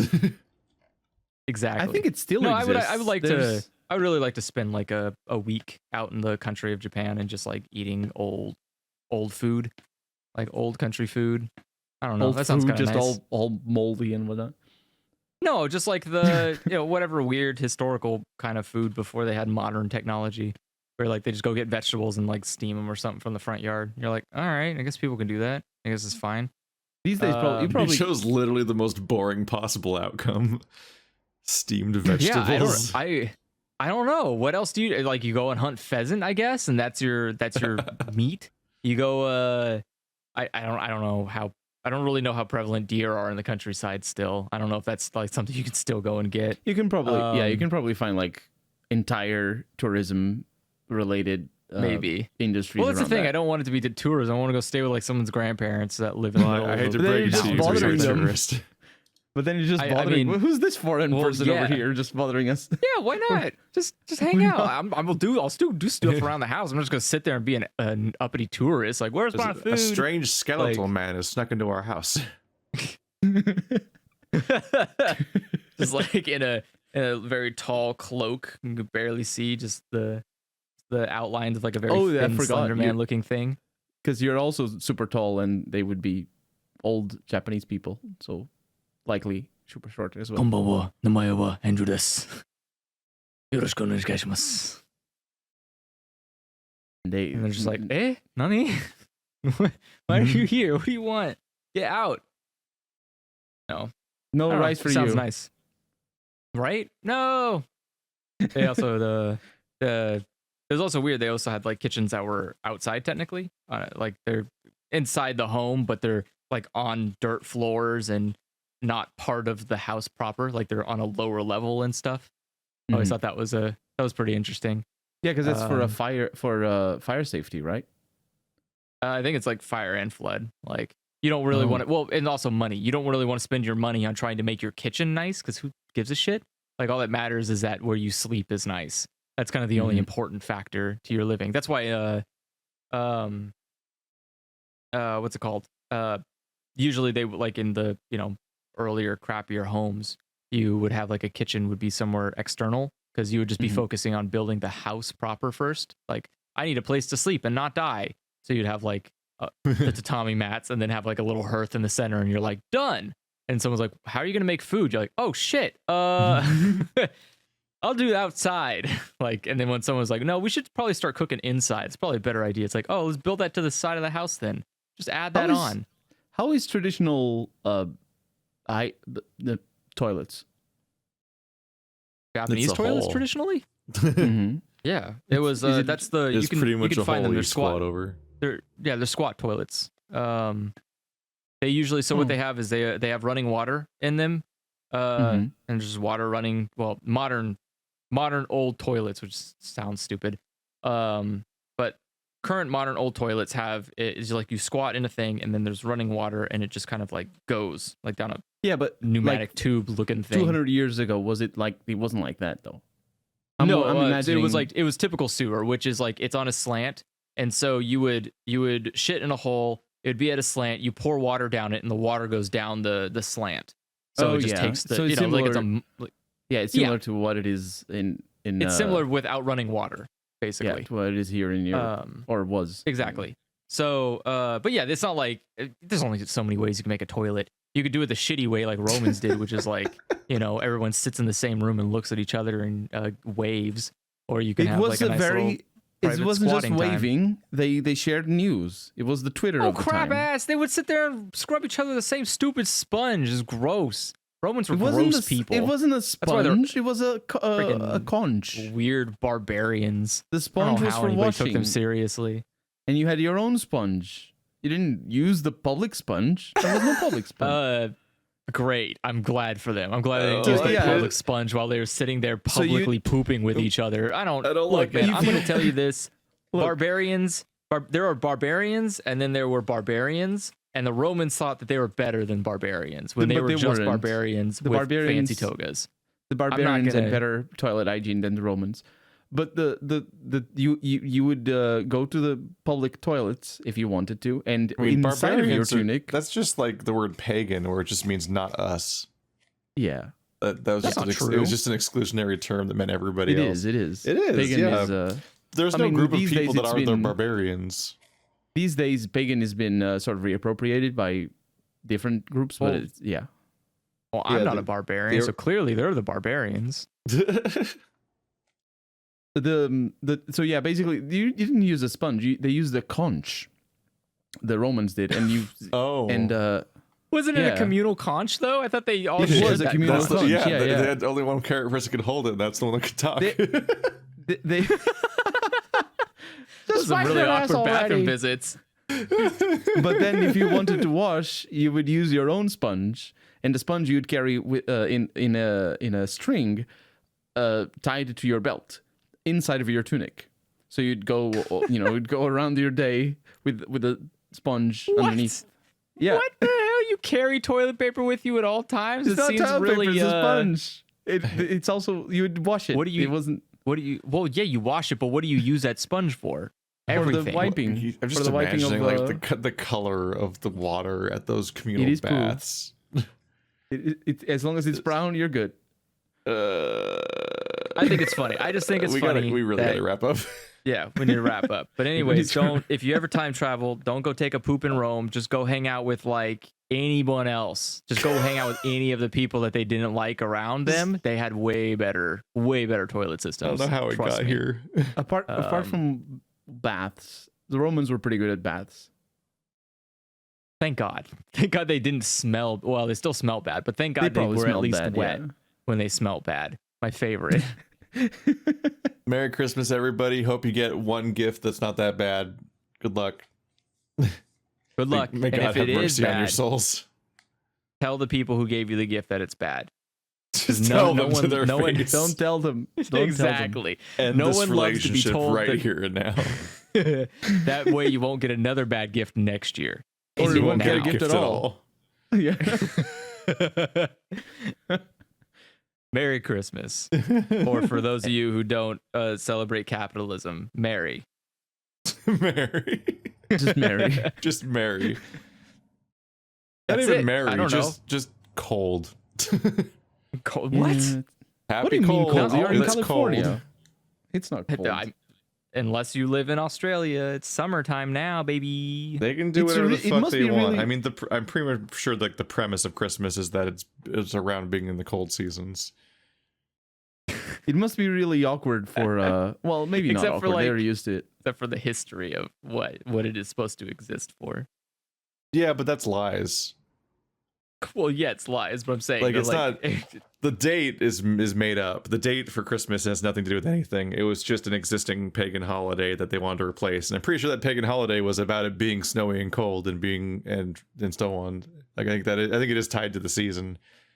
Mhm. It's just all international now. So Australians get to be like, well, actually, and we're like, that's nice. That doesn't sound Australian. Well, actually, I don't know. I have no fucking clue. Australia. Does Santa have no Claus idea have an either. accent in every country he goes to? Does he like develop the accent of the locals? Do you know that in Ho Portuguese ho we ho, don't but in laugh? French it's pronounced the same way, but it has 12 letters. In Portuguese we don't laugh ho ho ho. Nobody says Santa? ho ho ho. Like, But the Santa here says ho ho ho. If people say ho ho ho, they know Nobody it's, says it's ho the ho. Santa laugh. Yeah, nobody says ho ho ho anywhere, I don't think. Really? Okay. Yeah, that's no, it's incorrect. just Santa Claus's catchphrase apparently. There we go. I love the idea that he somehow like created his own unused dialect. Like no one uses. Yeah, like No so, one like, laughs like yeah, that. only two people have ever done that: Santa Claus and Homer Simpson. Dough and ho ho ho. Yeah, Oh ho ho. yeah, they're all the same. Good night, Wait, everybody. that's just a One that Piece was supposed to be laugh the now. outro, but we kept Ho, ho, ho. going. We just keep going. Bye. Oh, okay. Bye.